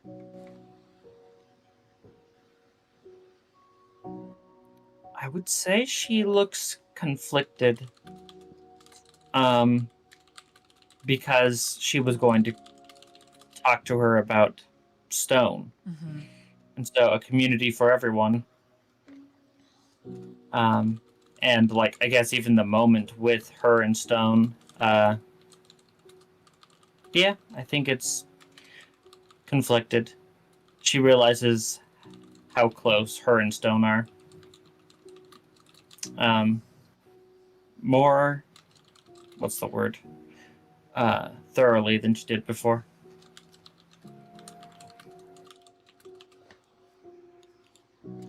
Noticing her conflicted gaze, she goes, I know this is hard for you, Mori, right now because of what happened with Azriel and what they did to you, but I Stone cannot... tilts his head. And it's Seth feel that your- says, "What happened with Azriel?" And she looks at Stone like, I'll fill you in. Just give me a moment. Nods. And I know just there's a lot going on, but I cannot support an organization that would hurt you like this. If there is punishment, we all should have taken it. That's what it means to work together. You shouldn't have to carry that burden alone. I'm not going to let you. I'm going to create a place where we thrive or survive, or we can at least try something new. This cannot stand this handmaiden bullshit that I saw. Right. I mean, I'd like that, honestly. But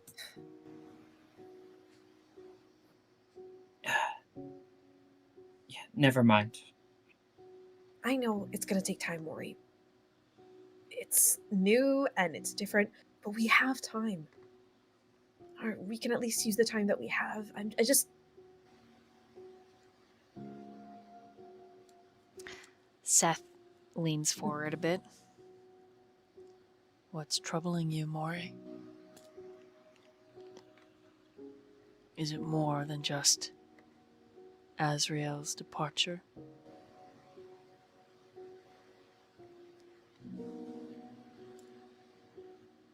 Yes, actually. And I suppose honesty is the best policy. He nods. "There need not be any secrets among us." Right, then.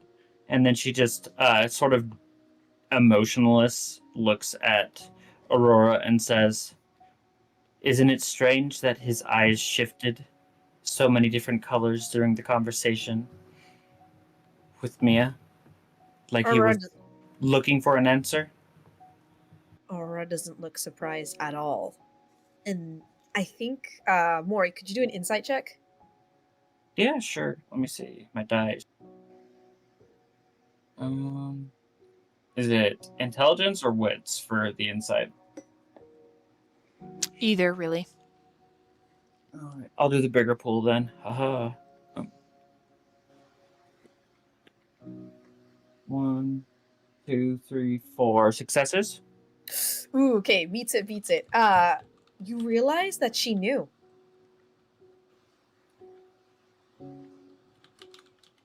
That she has known.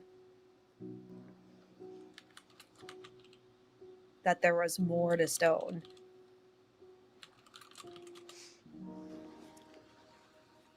And she says... Yeah, I'm not talking about the many versions of Stone. I'm talking about... I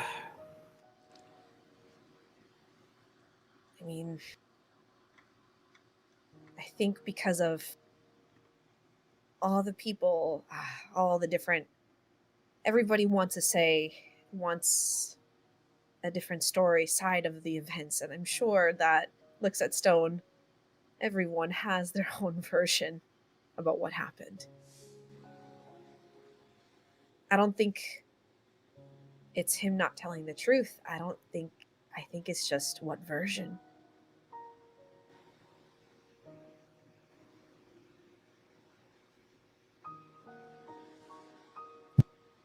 Right.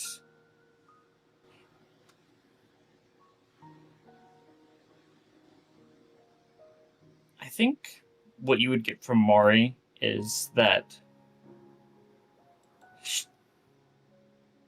with that answer, she feels sort of deflected, like her concerns don't actually matter. And she just goes quiet after that.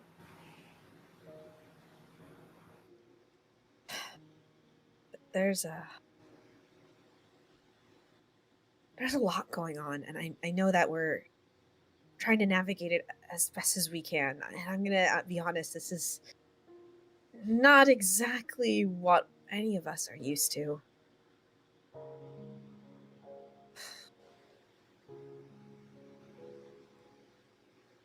But I'm asking for a little bit more trust. At least in me. I can do that. Okay. But I understand if... Mori, you need to do what feels right. I'm not gonna try to change you. I don't want you to do what feels right to you.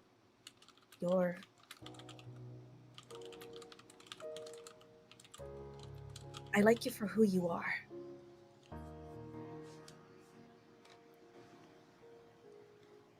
I You think those simple words hit Mori in a way that actually brings relief and comfort to her. And she gives you a small smile and says, "Right, I'll trust you on this." And believe me, I'm not always right. I might be wrong. And if I'm wrong, well, we'll take it from there. We take it one step at a time, okay? I'm not asking for blind faith, but at least for the moment, we take it step by step, okay? The violet of Seth's eyes flickers at that point, Mori, and you're very aware of it because, well, you're very protective of your girlfriend. And they go that deep. It's almost like smoke fire brown, right? They're not quite gold, they're not quite amber, they're just glittering. And the big guy reaches out, puts his hand on the back of Aurora's neck, and it's so gentle the way he does it. And the way he looks at her, like he's not aware of anything else or anyone else, just Aurora. Aurora's gonna say, and she looks, and she takes Mori's hand and gives it a kiss. She's like, we'll figure it out. And she looks at Nina and she's like, I know there's more to you, and I want to learn. And I'm sorry if I just get scared when I feel dumb, and I want to learn and I want to try to understand. So and looks at Fenrir. I love him a lot, okay? He means a lot to me, and the idea that I didn't know everything about him is really scary.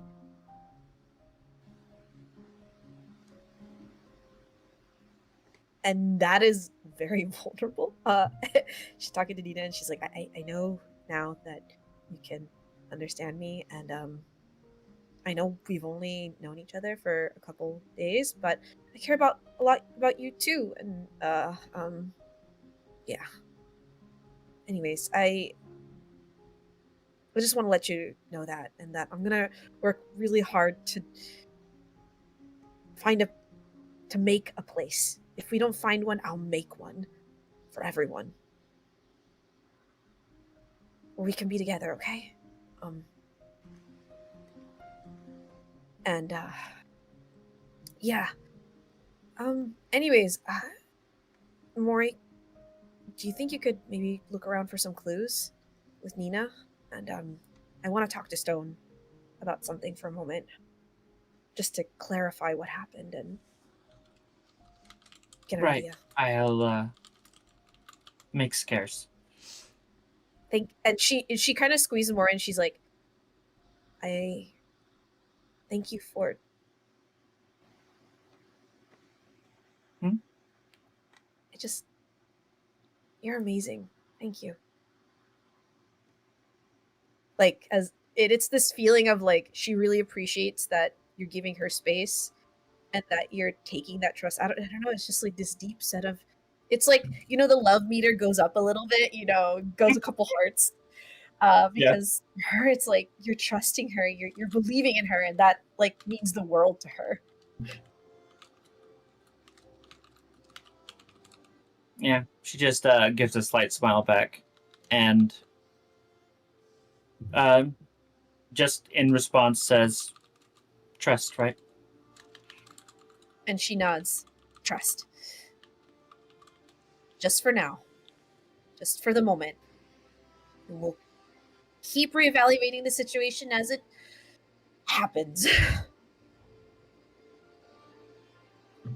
Take care. I'll see if I can find anything. Okay. And so the camera continues to follow Mori. Mori, I'd like you to roll an intelligence and investigation. Nina will move by your side. Fenrir does not leave Aurora, neither does Stone, regardless. Would you like to use any disciplines as you're looking around?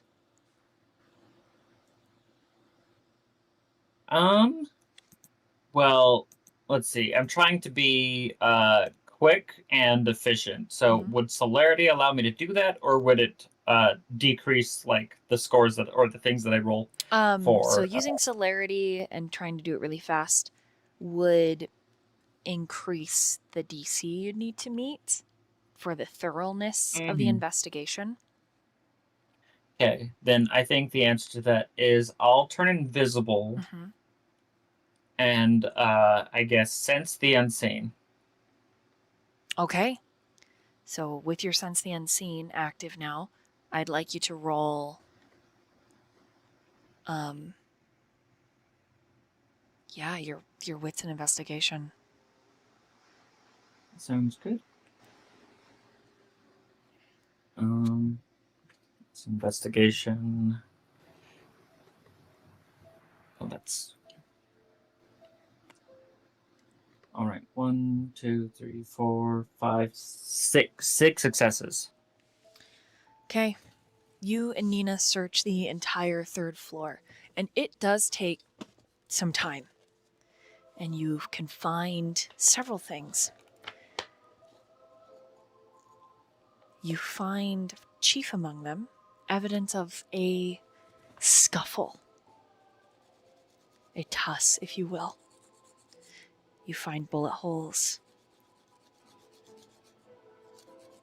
You can kind of track and put together that Stone fought someone, not Mia at first, and then it looks like Mia fought Stone. As you track, you head up to the 4th floor and continue to track, and then you head up to the 5th floor, and it is on the 6th and 7th floor that your sense the unseen starts to pick up on ritual circles drawn in what could only be described as animal blood. You cannot get to the 8th floor, Mori. Quite literally, you are repulsed. You get to the top of the stairs, just to the doorway. You cannot enter. However, Nina can.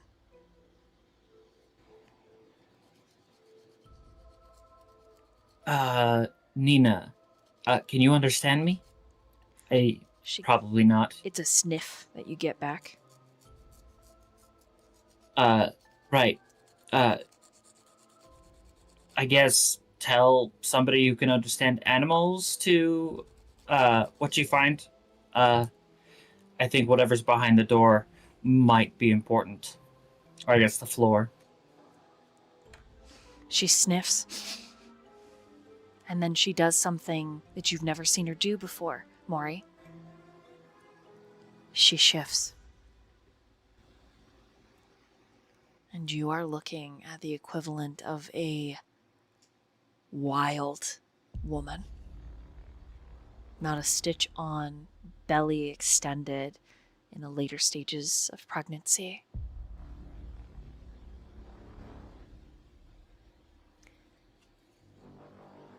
You know instinctually, as the fear coils in your belly, what Nina is. And your kindred instincts tell you to flee. To resist that sensation, I would like you to roll a composure and resolve, or a frenzy check, your choice. Composure resolve. Can I use my rouse check for this? Yeah, I don't see why not. All right. What's composure? And I can use my rouse. Rousing. I get hungrier. 8 again. So 8 on that check. Okay, you do not flee. You have a healthy respect for the Garu in front of you. What is beyond this door is very dangerous. And you see her shift a little bit more. Her hands dropping into large claws, her muscles of her shoulders and like across her chest, like extending and getting larger. Not quite a werewolf in the traditional sense, but you've never seen this before. Not this close. Right. She says, I'll look. But if I get violent, all of you need to run. You understand this? Yes, I do. Aurora and Fenrir are my priorities. Robbie next, then Mia.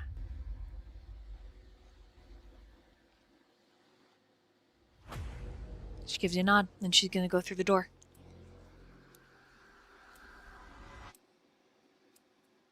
Right. I'm gonna go run down and I guess be around the group. Yep. I'm just like, oh shoot, that person could. Oh god. Okay. I have to listen. Well, I should listen to her. She knows better. And it's right here. They're actually going to, meanwhile, completely out of this scene before we get to Aurora and Stone. And we, meanwhile, over to Azriel, who has driven across town. And at this point, for continuity's sake, at this point, Azriel would be pulling up to his sister's tattoo shop. And I need Azriel to roll a wits and awareness. I can do that. Oh, that's really good. 9 sucks. 9 sucks. She is... So you track her for a moment because she's leaving on her break, right? And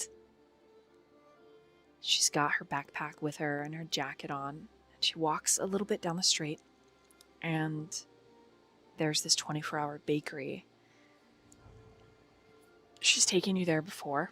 It's one of her favorites. They fly a gay pride, trans pride flag in their windows. The owner is a trans man. And he usually works the really, like, disgusting morning shift, right? Like 3 a.m. to, like, I don't know, 10 a.m., you know, to get those really, the fresh morning bakery. But right now, doesn't look like he's in. You've met him before. He's a really nice guy. His family's really cute as well. Your sister just really loves their marble bread, but she particularly loves it when it's a little stale. It's a weird thing she's got, but it makes you laugh because she shows up, asks about Thomas, who owns it. You can hear her through the glass talking. She's so personable She asks for all of her old marble bread, which is just like a chocolate and vanilla bread swirled, but she likes it crunchy. It's just... She tells you it's best when she leaves it out and can cut it up and put it in her cereal like croutons. You know. And then she steps out of the bakery. And you feel this lump form in your throat as... Because if everything works out, this is the last time that you'll see her this close. This is the last time the two of you will talk. And you're all she's got. Other than a weird, distant, more or less lacking kind of parental family member. It's just... It's overwhelming.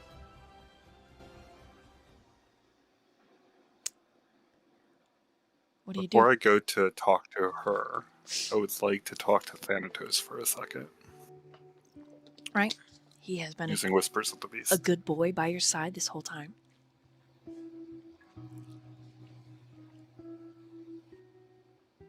Hey, Thanatos.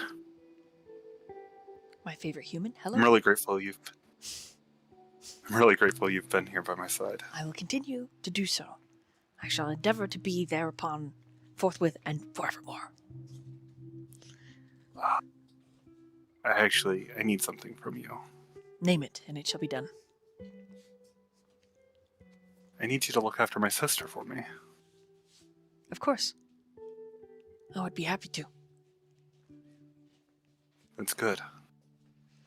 I feel bad I've dragged you into so much danger, especially recently when Nina had to save you.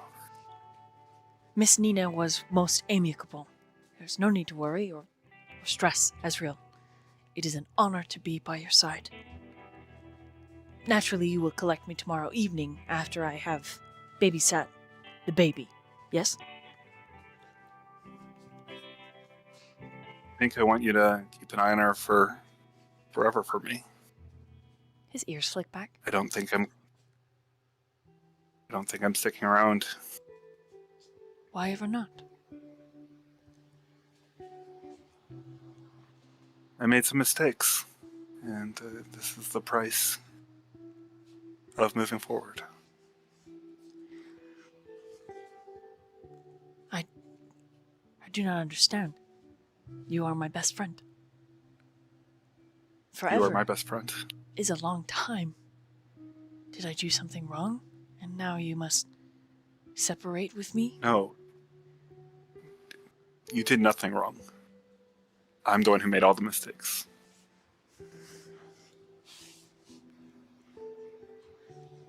He tilts his head to the side. Could I... I'll just bend over and hug him. What were you gonna say, buddy? Is it... Could I... Forever is a long time. It is. But whenever you miss me, just think about me and know I'll be in your heart, and I'll poke him on the chest near his heart. But I wish to be closer to you than just... Who will I cuddle when I sleep? And his big dog head droops a little. His tail stops wagging. And he kind of whines a I'm bit. sure my sister is a good cuddler, too. She does not allow us on the sofa. Who will feed me? Who will pet me? Who will let me ride in the front of the truck? Who will introduce me to good friends like Zero? I think if you just keep working on her, she'll allow you to do most of those things. I'm sorry, I'm failing you as a best friend. Why? Because you made mistakes, you have to leave me? Yes, I am I very... know it's unfair to you.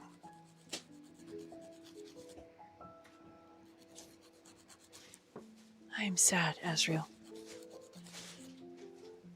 I'm sad too.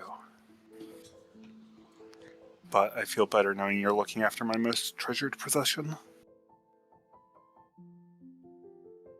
I hope you can forgive me someday?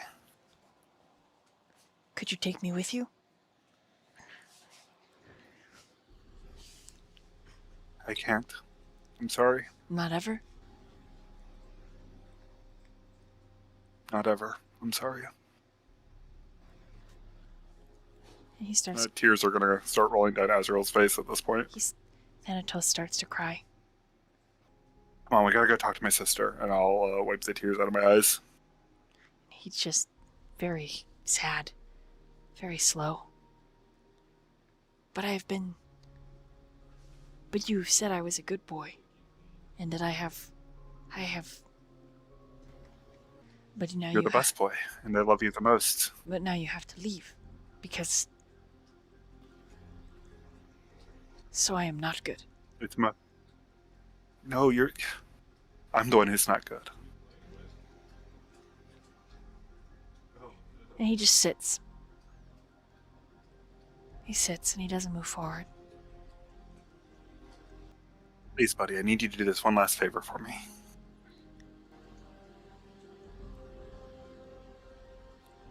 You and my sister are my two most important things. I really need you by my side, too, for this last meeting with her. But I will miss you.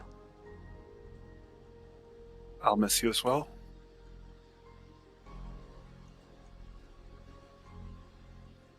I love you, Thanatos. He crawls towards you. Rests his big chin on your shoe. I'll just pet him.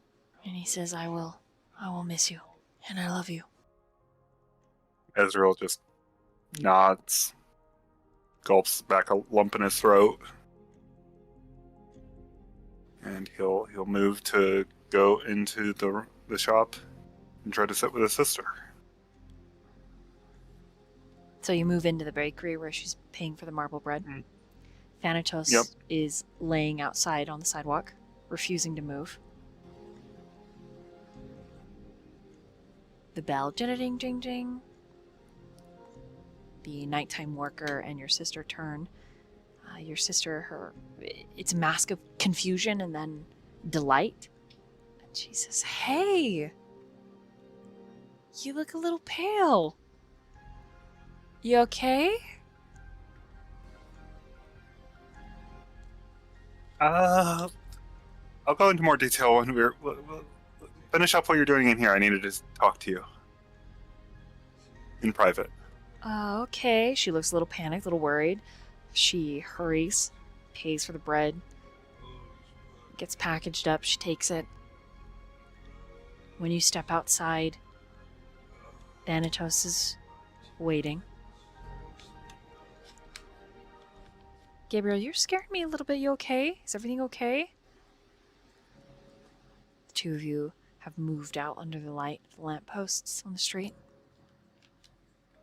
It's a warm night.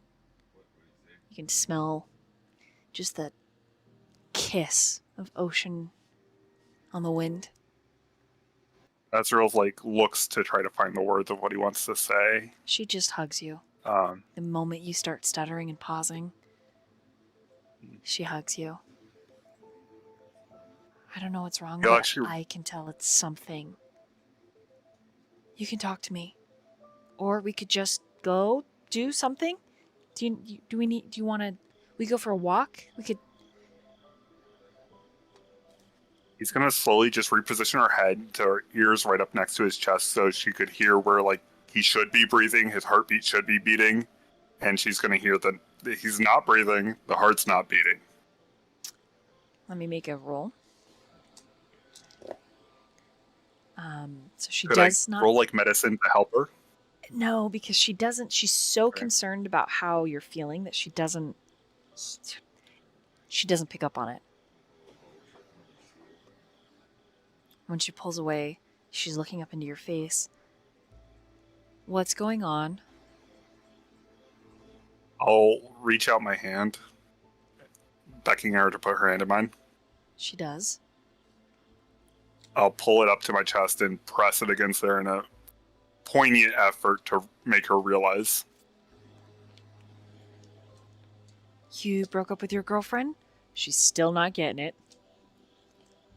You're heartbroken? You're sad? Yeah? What's happening? Are you? And she pauses and looks at her hand. And looks at you. Your skin feels awfully warm. Okay. And she pulls her hand back. What is going on? You're starting to freak me out a little bit. He'll reach into his pocket, pull out that rosary. You remember when Dad passed away? Yeah? He gave me this, and I wanted to give it to you. And he's going to hand her the rosary that he warded previously. What is this all about? Gabe, what is going on? Well, he's trying to express it without using words. I don't know how to put it into words. Just talk to me. She pulls you a little bit away from the cafe entrance. You're standing at the mouth of an alleyway. Thanatos follows, but he moves slowly, his head hanging. Oh no, he's starting to turn. You remember all those weird things that happened when we were younger? Yes, I have been meaning to talk to you about some things. I've stumbled into some of the deep, dark end of the occult, I think.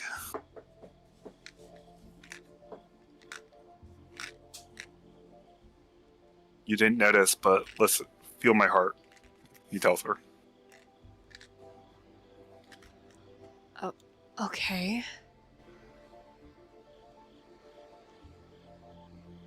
I don't feel anything. Are my lungs breathing? I mean, they have to be. You're standing. Oh, I don't think they are. Doesn't my skin feel awful cold? You could be a little bit sick. What are you getting at?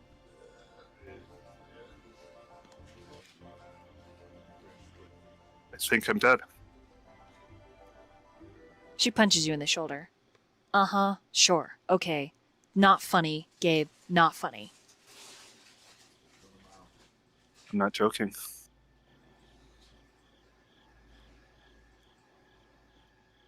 What? You remember my missing girlfriend? Yes?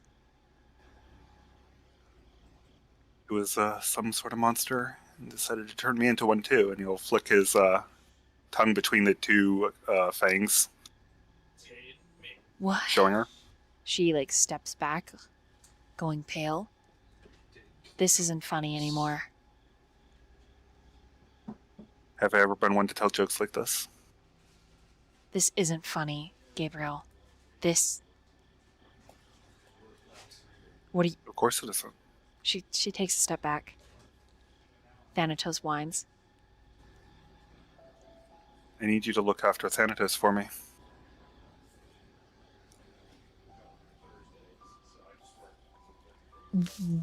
What the...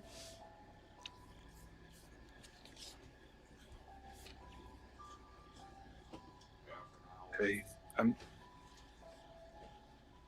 not sticking around for much longer, I don't think. I need you to look after him for me. What is What do you... No. Okay, she takes her hand. We're going home. You're coming home with me. You're coming home. I'm sorry, I can't. Do you hear yourself right now? Do you hear what's coming out of your mouth? Yes, Guinevere, I know what's coming out of my mouth. I know it's hard to believe, but you gotta... If you go to my apartment, there's a book. I was writing some notes on what's happened to me. Been a little over a month. What? You remember I haven't been in contact? Well, I just thought you This were is why. busy. You've been writing scholarly journals. You're really tired. You're obviously overworked and really tired. Let me take you to someone who can help you. Let's just get you some help, Nope. and it'll be Nobody fine. can help me. You can't tell anybody. There are some dangerous people in this city and dangerous things. I'm telling you for your own protection. I need you to be able to take care of yourself after I'm gone. Gone where? Where are you going? I don't know. That doesn't make... You're not making any sense. Oh. What would it take to prove to you? That you're having a maybe psychotic break, maybe you're having an emotional meltdown? I don't know, because I'm pretty convinced that that's what's happening. Okay, I'm gonna use a power to try to show her that I have a power. I'm gonna use Shadow Cast to show her some vampire powers. Oh, In an right, attempt to prove to her. right there on the street. 100%. Oh boy. This is kind of a lesser one, which is good. I'll see if I get more hungry. Oh, great, I do. So I also have some bad news. I hit 4 hunger, Okay, frenzy check. which is gonna... God, that's awful. Mm-hmm. Okay. 3 sucks. In your attempt to show her, rousing the vitae, all of the pain, all of the mistakes come rearing forward. 3 is not enough for everything that you have been through tonight, Azriel. And instead of reaching for your powers, you reach for Gwen. She screams, and your hand covers her mouth. You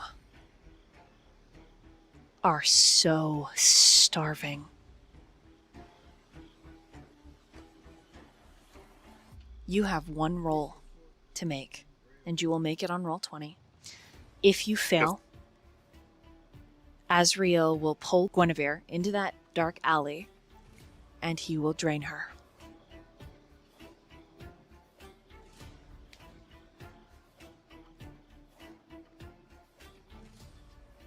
What do you want me to roll in?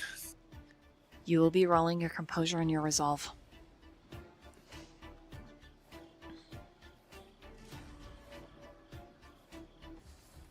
Well, I got 3 sucks.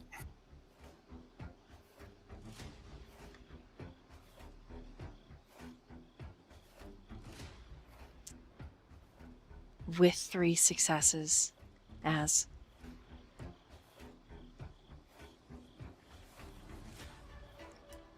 you can ride the wave, and I can tell you some of the emotions that you're experiencing, and you tell me what Azriel does, or I can describe them to you. Yeah. You describe what I feel. It's bad. Thanatos begins to bark, and you are distantly aware of it. Gwen is struggling. Her bread drops. One of the little squared packages sliding out into the street as the two of you wrestle into the alleyway. And then you push her onto the brick and stone. And when your fangs pierce her flesh, Thanatos jumps on you. With a scream and a roar, biting into you. You throw him across the distance, and you are lost to the desire. You feed and feed and feed. When finally you pull away, because 3 is what you needed to not kill her, Gwen has lost so much blood that she has dropped unconscious and unresponsive. Her heartbeat is barely a flutter, and Thanatos limps to you. Standing over Gwen, gums bleeding. Several lacerations on his coat, on his side where you've cut and thrown him.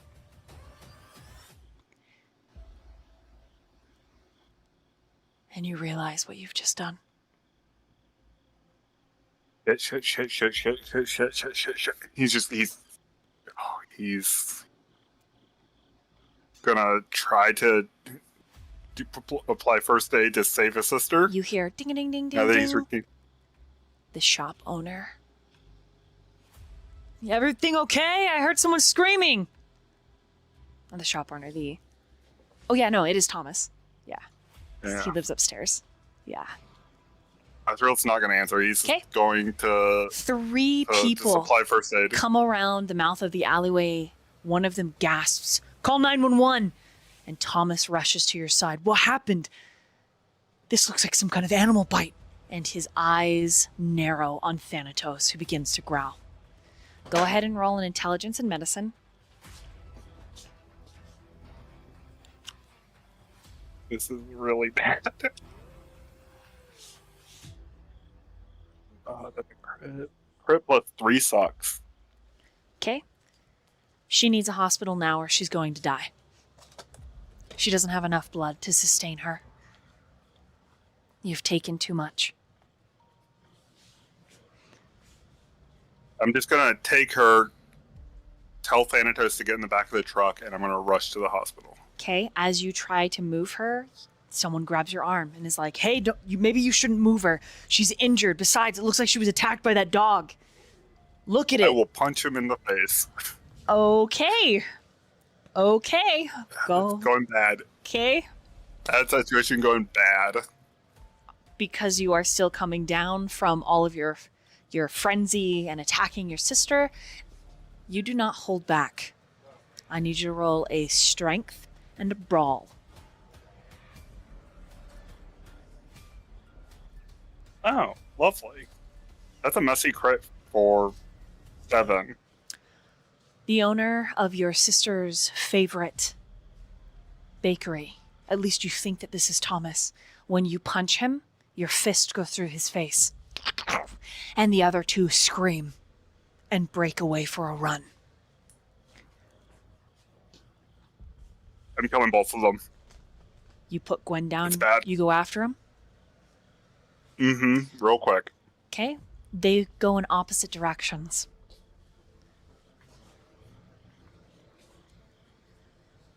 I'll let him run. It's fine. You let him run?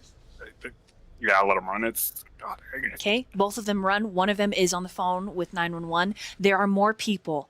Thomas's family, his wife, coming down from the side of the bakery. When she sees you and sees Thomas, she screams. She's at the top of the stairs. She's got stairs to zigzag down until she's in the alleyway. What do you do, Az?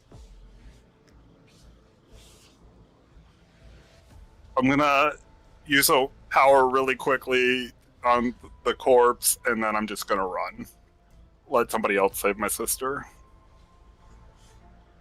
What do you do to the corpse? As I'm gonna use ashes to ashes.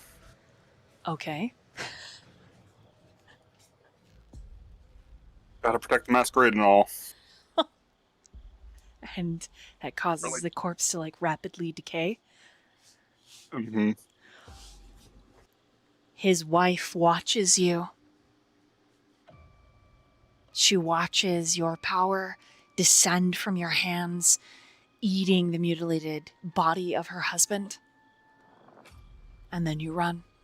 Thanatos tries to keep up, limping, and he starts to flag, and he starts barking and barking and barking. But because you had feral whispers up, he just says, "Dad, don't leave me behind.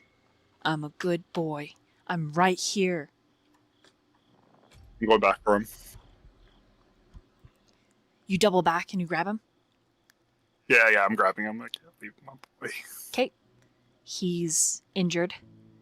He's whimpering. Yeah. And you run. Where do you go? Where did Vil want me to meet up with him? Crap, I forgot where. My brain part. the clearing where everyone met Hmm. with Mariah, and where he tabula rasa. Essentially his territory. It's a clearing. It's in Yep. his territory. That's the plan then. I'm gonna basically go somewhere very near there, drop off the car, and then basically meet there.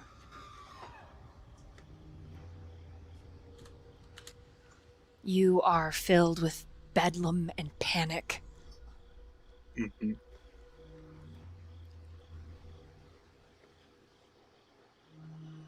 Thanatos is still very injured. And you have no idea how your sister is.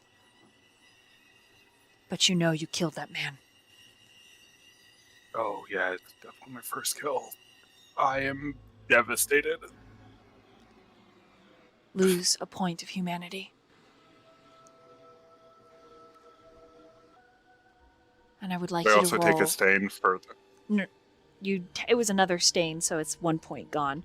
But I'm going to make you roll a composure and resolve right now to see... or is it a humanity check? Oh. We're going to roll right now. Remorse test. You're going to roll a remorse test right now to see Aye, aye, Captain. how you handle it. Otherwise, that humanity stays gone. I got 4 sucks. Okay, so you succeed. So you feel guilty enough that your humanity, even as it's fluctuating and flickering and dissipating, you cry so hard that your hunger goes up to 2, because it was down 3. And you're just a mess, Azriel. An emotional mess, clinging to your injured dog. And your only hope is the fact that you might be able to start over with Damien when he gets here. You cradle your good boy and you rock slightly back and forth. And the weight of being a failure is a suffocating pressure. Anything else for Azriel? No, I think he's just gonna wait there for Damien. I think he might give a little bit of his blood to Dog to try to help heal him up. And he's almost clawing at his own chest in like this nervous panic of what's happened. And it's just, he's devastated. It's right here that we're going to take a meanwhile and another short bathroom break.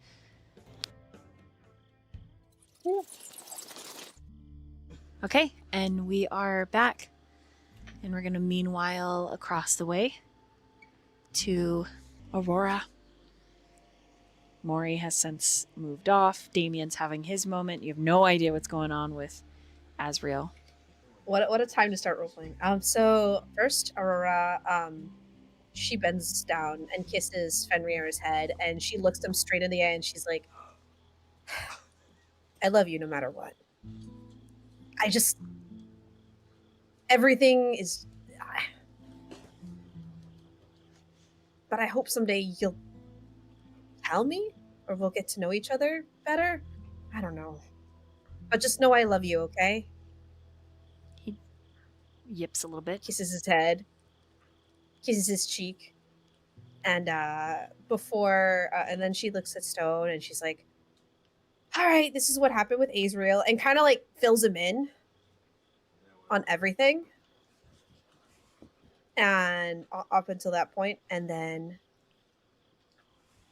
she's like, "Everything," and then, "You got everything?" I think I understand. And then she, immediately goes into it and kisses him. And she's like kissing all the wherever like he was hurt. And she's like, just like in her world, it's him. Just like so worried, concerned, like just. I was so scared. I get it. I know you're strong and you're faster and you're wiser than me and all that stuff, but that doesn't mean I like to see you hurt. I love you. I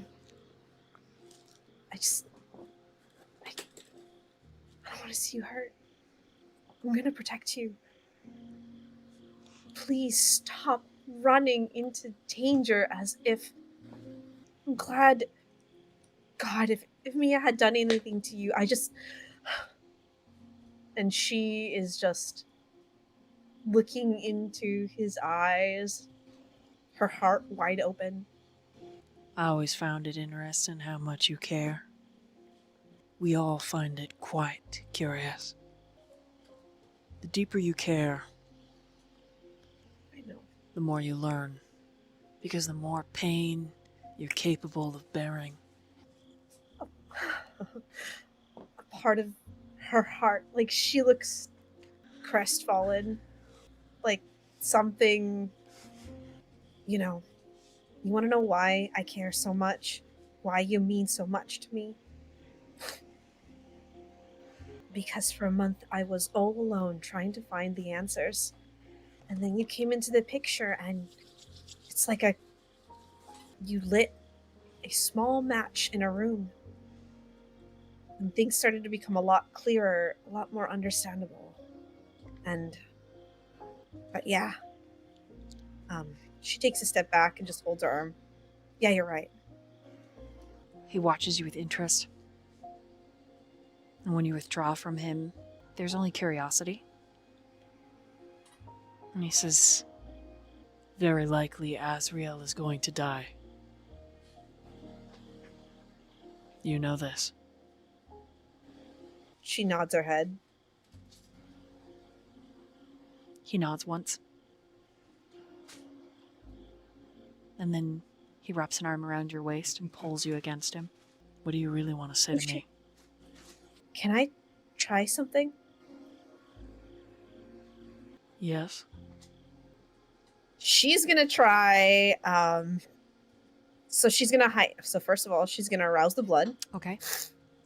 for this, so... rouse check. And then, she's gonna use share the senses. Okay, go ahead and roll your resolve and aspects. Okay, resolve, and then aspects. 9! Jesus! Okay. Is there anything in particular Aurora's looking for as she does this? I guess... How does he feel about her? Oh. She's trying to understand what he's feeling. So he lets you in, and what you feel is overwhelming. There are 9 distinct individuals. And what else you feel is like it's like a gelatinous dark that swallows other pieces, those other pieces being personalities, right? They're constantly vying and fighting. It is a psychotic landscape. It's political, even inside his existence. And then you realize, with a 9, who is at the center of it all. And it is not a man. It is a creature, Aurora. It is a monster. That is the beginning of stone. A very old, minutely human, scaled creature. She is in awe. Like, there is a respect and just a fascination. And Seth leans forward and rubs his cheek against yours and then glides his mouth across yours. And as you're sharing the senses, you feel the dragon doing the same thing. He runs And his she jaw along the bank of your neck and across your shoulder, and his hands are untucking your shirt and touching your flesh, and it's scenting you, it's marking you, and it is not human at all. It is hunger, it is darkness, it is villainy, it is a beast. And it loves you, and so do all other 8 entities. And Seth mutters, "You taste like gold." And another voice is like a treasure. And you realize that dragons are treasure hoarders. Then you are my diamond. Let me be the ring that you can set upon. Let me be an anchor, if that is okay with you. I want to respect your decisions and who you are and have been and probably will be. You are beautiful, strong and powerful, and you inspire me. If I smell like, or if I like gold and I feel like gold, then you are something even more rare. And I want to protect that. I know it's arrogant of me to think that my small existence just could ever protect something as powerful as you, but I want to try. Because I love you, and I love what you've done for me. And if there is darkness, then there must be light, and let there be balance. And yes, you're right, pain is a teacher, but so is love and joy. And we cannot understand pain without those things too. So let me be at least a small spark, or just a place where you can feel you can rest.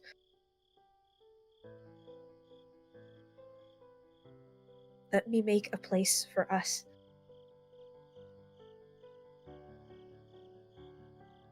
And she is just like completely leaning into him, just giving herself to him. She can feel that there is some understanding within Share the Senses. There's some understanding. But the base that makes up this individual, these human emotions like love and sensitivity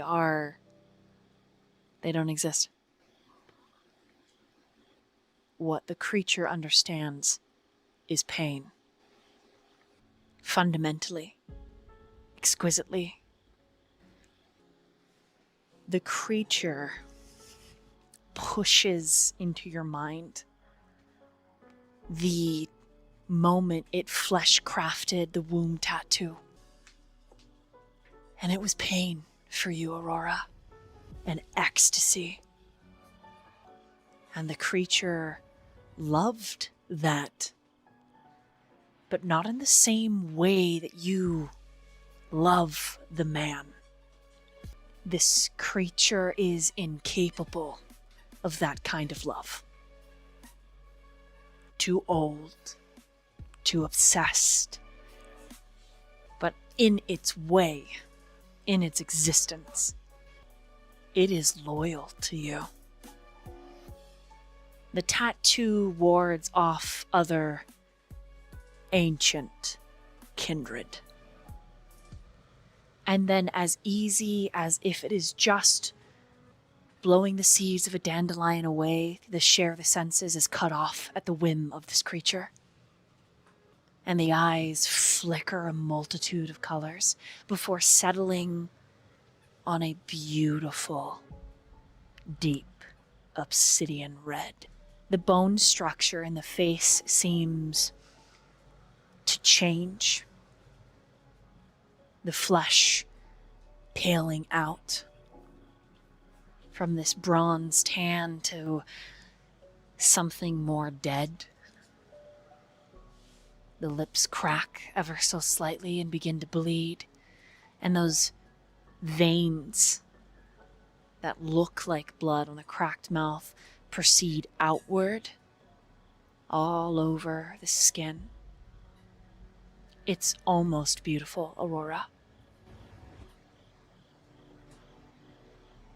She will definitely like touch him like gingerly, like kind of like gingerly at first, just to make sure that it's okay, and like press her lips to his, just kind of like being like, her feeling is that now she understands that she has to be that other half, like maybe like that she has to be the human to balance out the monster. And she's perfectly fine with that, because when you love someone, you love them completely, and he completes her and makes her feel safe. Have in a Aurora, weird for way. me, roll an intelligence and an insight. Oh boy.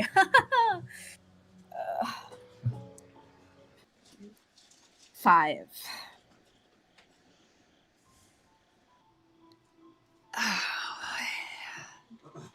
It's all of that, Aurora, but with a 5, there's an undeniable truth. Wild animals are not meant for captivity. And what that metaphor means, Aurora, this creature, this beast, is death.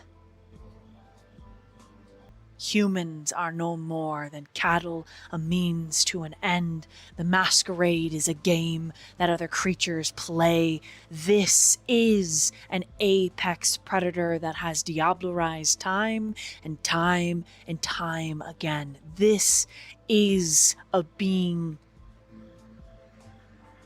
that other predators would call the boogeyman.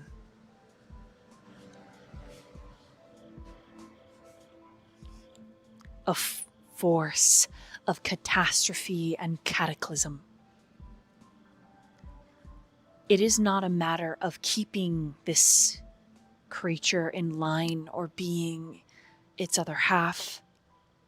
It is eventually, Aurora, you'll have to make the choice to allow this evil to persist or perish in this world. And it draws you close. It kisses your vein, the artery up your neck, and begins to unbutton your shirt, growling in a way that is more monstrous than man. And he's going to bite you unless you stop him. Nope, she doesn't stop him. Okay. She just tells him to take his fill. He bites you in the center of the chest after he gets your blouse open, and he cradles you like a treasure, and it's beautiful and terrifying. Because all of this power and villainy is at the tip of your finger. You are the weighted scale waiting to bend and bow. The weighted scale ready to set off whatever you deem is justice. You are a light to this dark. And he bites in a way that you feel his fangs scrape your sternum, the bones, and he drinks. And when he pulls away, that long tongue laps up every drop. And then he pulls open, or he pulls off up and over his shirt so that his chest is exposed. Any motions for you to do the same? She a little hungry, so yeah. But before she does this, she's very tender. She's not like, she's gentle, which is the opposite of him, but She like kisses where everything was like where he was hurt before biting down. And just let herself completely and utterly just sink in, knowing that they're on borrowed time. You bite him. Mm-hmm. One I bite. bite him! One bite slakes 3 hunger. Jesus. Okay. Wait. What? Am I at 0? Just kidding. No, I never wish. at 0 unless you murder. But regardless, Unless you it's someone who says zero. it's like drinking a starless sky, a black velvet ink, heady and intoxicating. And he gently caresses your hair as he does so, and he makes this purring sound. I think the gangrel in her would probably like do a small growl too. Like I don't know if you knew about like wolves, you know. And she kind of like is a bit. She kind of like scrunches up a little bit, embarrassed that it came out of her, like a dog finding their voice for the first time. And there's just kind of an appreciation for the moment, knowing that time is relative, and how time is a perception. And a part of her, maybe it's a fight between the logical sense that, yes, you know, you are dealing with things that you do not understand, with things that are old and kindred, and in a world that you barely have scratched the surface from. But then there is the other side of her that feels hope, that feels that no matter what happens, it'll be okay. Whether that means dying herself. Because if we live in a world that we have so much responsibility, sometimes we forget to be happy. And she, for the small moment that they have, for all the darkness, just wants this moment. And it strengthens her resolve. And she knows what she needs to do and what she wants to do. And whether or not she does it is a different story, but she is going to die trying, giving a place in the world for all her loved ones to be in. And if she dies, then let it be as the knights of old who die for the things they care about, for the causes they believe in. So be it.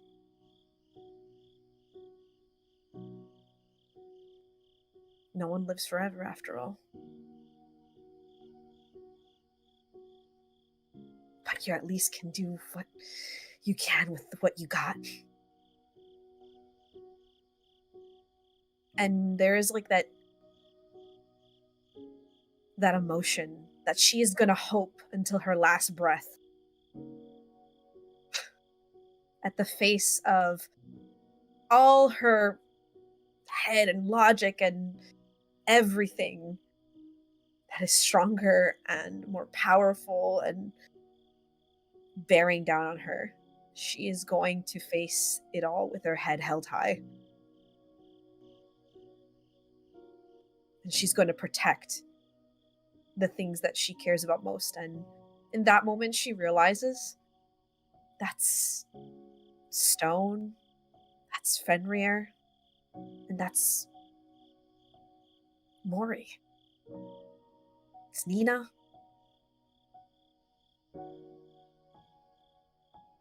Maeve, her dad. She's gonna make it so that they live in a place where those people who would hurt them cannot.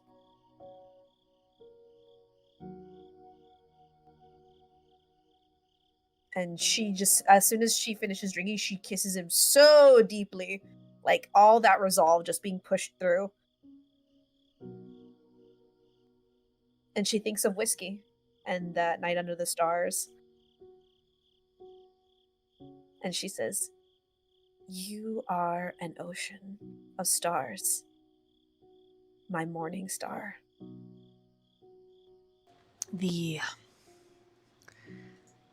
After you pull back and you kiss him, you taste your blood, you taste his blood in this heady, teeth clacking, deep kiss where he's grumbling and slightly growling.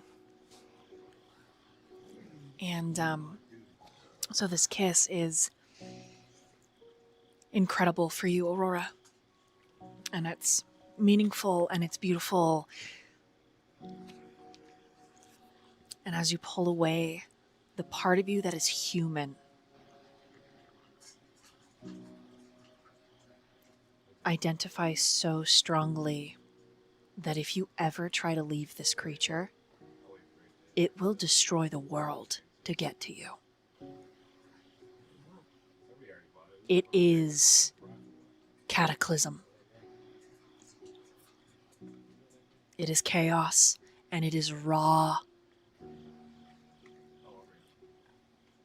Stone was once described as a tombstone of a man waiting to deal out death.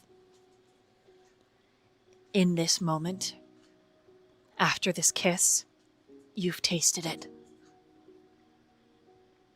Ancient creatures do not feel love. Not in the traditional sense. And he does not bear any.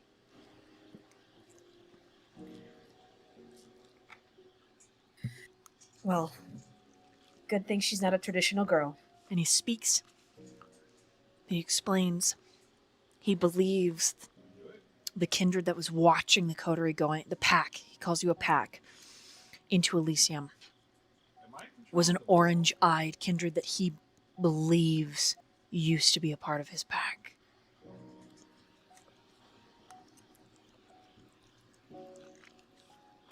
What I could not confirm. What did Orange have to say about this? Did he recognize a fellow previous? Same clan. Malkavian. He smiles. And Aurora kind of is like very proud. Like, you know, when a teacher gives you praise, you know, you're like, yay! You know, that's definitely the vibe. She's being a good girl. And he She's kisses learning. your neck up to your ear and says, "We all bear different clans." That explains. I mean, okay. I see. That's good. I like that about you. It's interesting. At least you always keep me guessing in that way. And you can teach me about each of these clans. The creature agrees. The beast agrees. But you get the feeling that it's not going to be in the traditional sense. Aurora, as an academic, is kind of like, there's that sense of pride where she can pick up anything that people throw down. And then he says something at this point, as she's thinking all this, almost like an interrupt of her thoughts, right? He says something you're not expecting. Mm-hmm. And he says, "I picked all of you, but you are an accident." I know. When I turned Felix, I was not anticipating you becoming.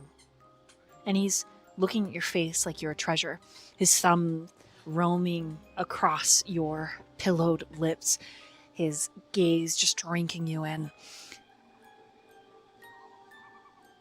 I did not anticipate the conviction you would give me. She kind of looks at him curious, like.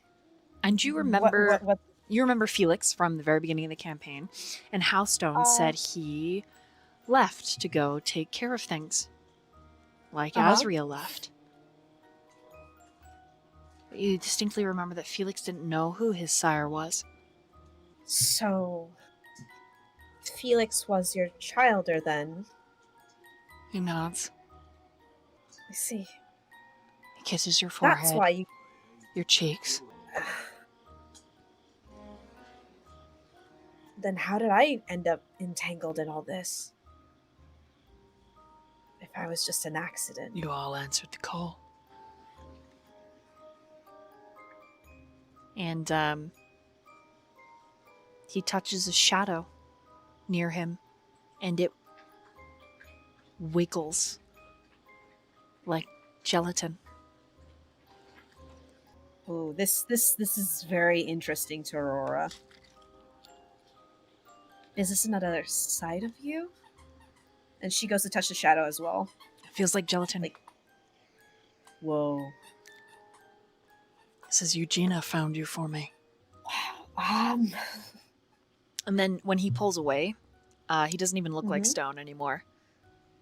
Icy white blonde hair, pale skin, deep red veins all underneath the almost opalescent, like transparent flesh.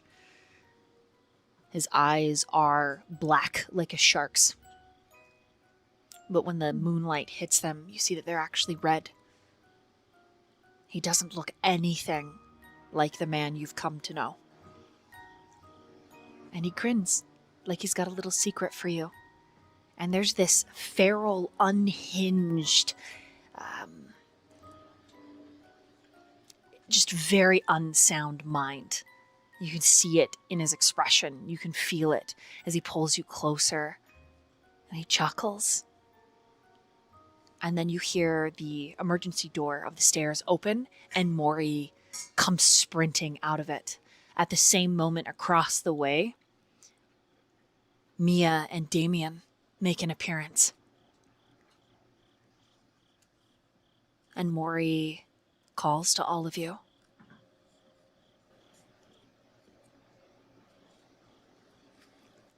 I'm sure filling you in on the situation upstairs, but before your very eyes, his flesh ripples. And he looks like the Stone you've always recognized.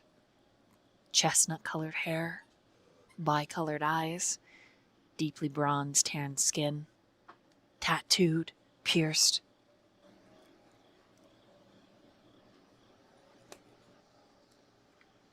Did we all see that, or just Aurora? Just Aurora. Aurora gives him a squeeze, as if like kind of like with her back to the group, because like Mori comes in, and at that moment that she saw that, she kind of nods her head and she kisses his hand, like it's there, something just for them to know. And she, with Stone in tow, goes to Mori, like, everything all right? Like, you just bolted in here. Right. So Nina turned into a huge werewolf-looking thing that I've never seen before. And okay, that explains it. from the She's top Garu. of Okay. this- weird. Yep. Said on the 8th floor that there was some great evil, and if we hear any sounds of battle, we should get the hell out of here. Wait, what? She's there by herself and looks at Fenrir. And Fenrir takes off. He takes off running. Not. Yeah, not because I didn't try, but because there was a barrier and it blocked me. Okay. And she transformed on the other side. I couldn't stop her. Okay. Okay. You did the right thing, honestly. Since Mia I and think- Damien have moved up, Mia is like 8th floor, and she pulls her gun out of the back of her jeans. And she's gonna head that way. Listen. I'm gonna Damien's go gonna too. grab her right as she tries to run. I'm gonna go up there. If something happens, I think I can help them. You guys, but I'm gonna try to keep my distance. But it's your choice whether you go or stay, because this sounds really bad. Well, we're going, Oh, says Mia. And No, she, we're not. We're going. We're Uh, leaving. Aurora doesn't wait, and she runs up. Okay. Mori follows her real Aurora quick. goes, Mori goes. Mia's like, Damien, if they can't actually make it in and it's warded against them, then you have to let me go. Maybe I can find out where the fuck this kindred is that was stalking us. And Stone is still there, looking at you and Mia. It's not our problem. Stone says, They want it to be a problem. It's theirs. It might just be our problem, Damien.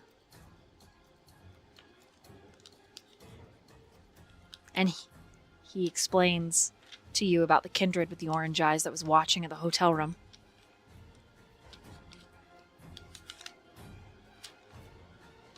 Not my problem.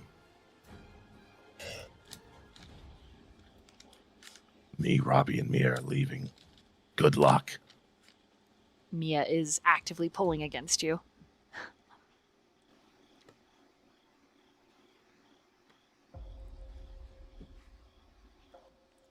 I owe none of you anything anymore after the previous interaction. That was the bridge burned. I see how the other two look at me, and I don't have to fucking deal with that shit. Neither does Robbie or Mia. We're leaving, and you're gonna live with it. What's another eternity? Stone's gaze narrows, but he's still smiling. And Mia's like, let go of me, Damien. We're going to help them. I told you it was just... Nah, I don't really want to leave Mori and Aurora if it's dangerous. They're our you want friends. them to alienate you like they alienated Azriel? Is that what you want to end up with? I was there. Getting fucked over by two people? He had a choice. He left. He chose to leave. And then he chose to leave again. I don't know what I heard happened. the words from his mouth. I'm not going. And Robbie's gonna run for the stairs after Mori and Aurora, unless you stop him.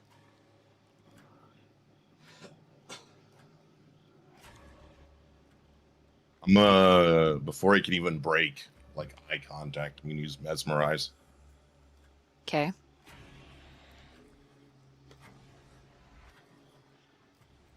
Okay. I believe that is... He's gonna use it back. Good luck. It is manipulation plus dominate versus intelligence and resolve. Oh, Robbie. Okay.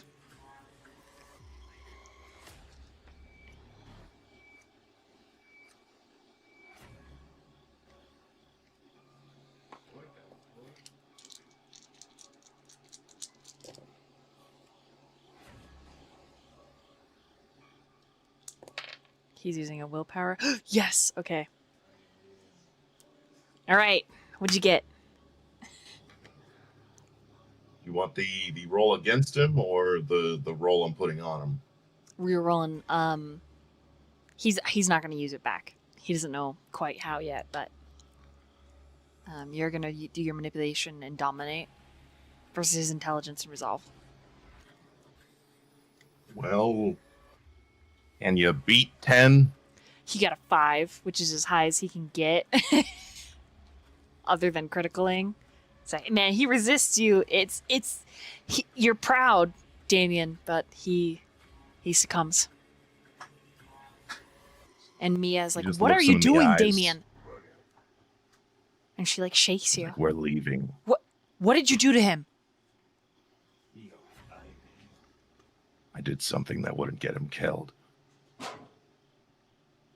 You've still got a hold of her wrist. She is fighting against you.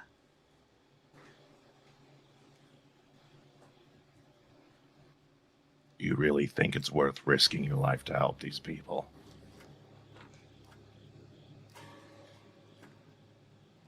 With that question volleyed, this is where we're going to end for tonight. Oh my god! That's cool. That's fun. What a fucking episode! Oh my god! Y'all, if you don't like, link, comment, subscribe, you know, all that, press all the buttons. I'm gonna be upsetty spaghetti at all of you. Holy crap! What a fucking episode. Well done, everybody. Shit. Thank you We're so in the much, darkest everyone. timeline.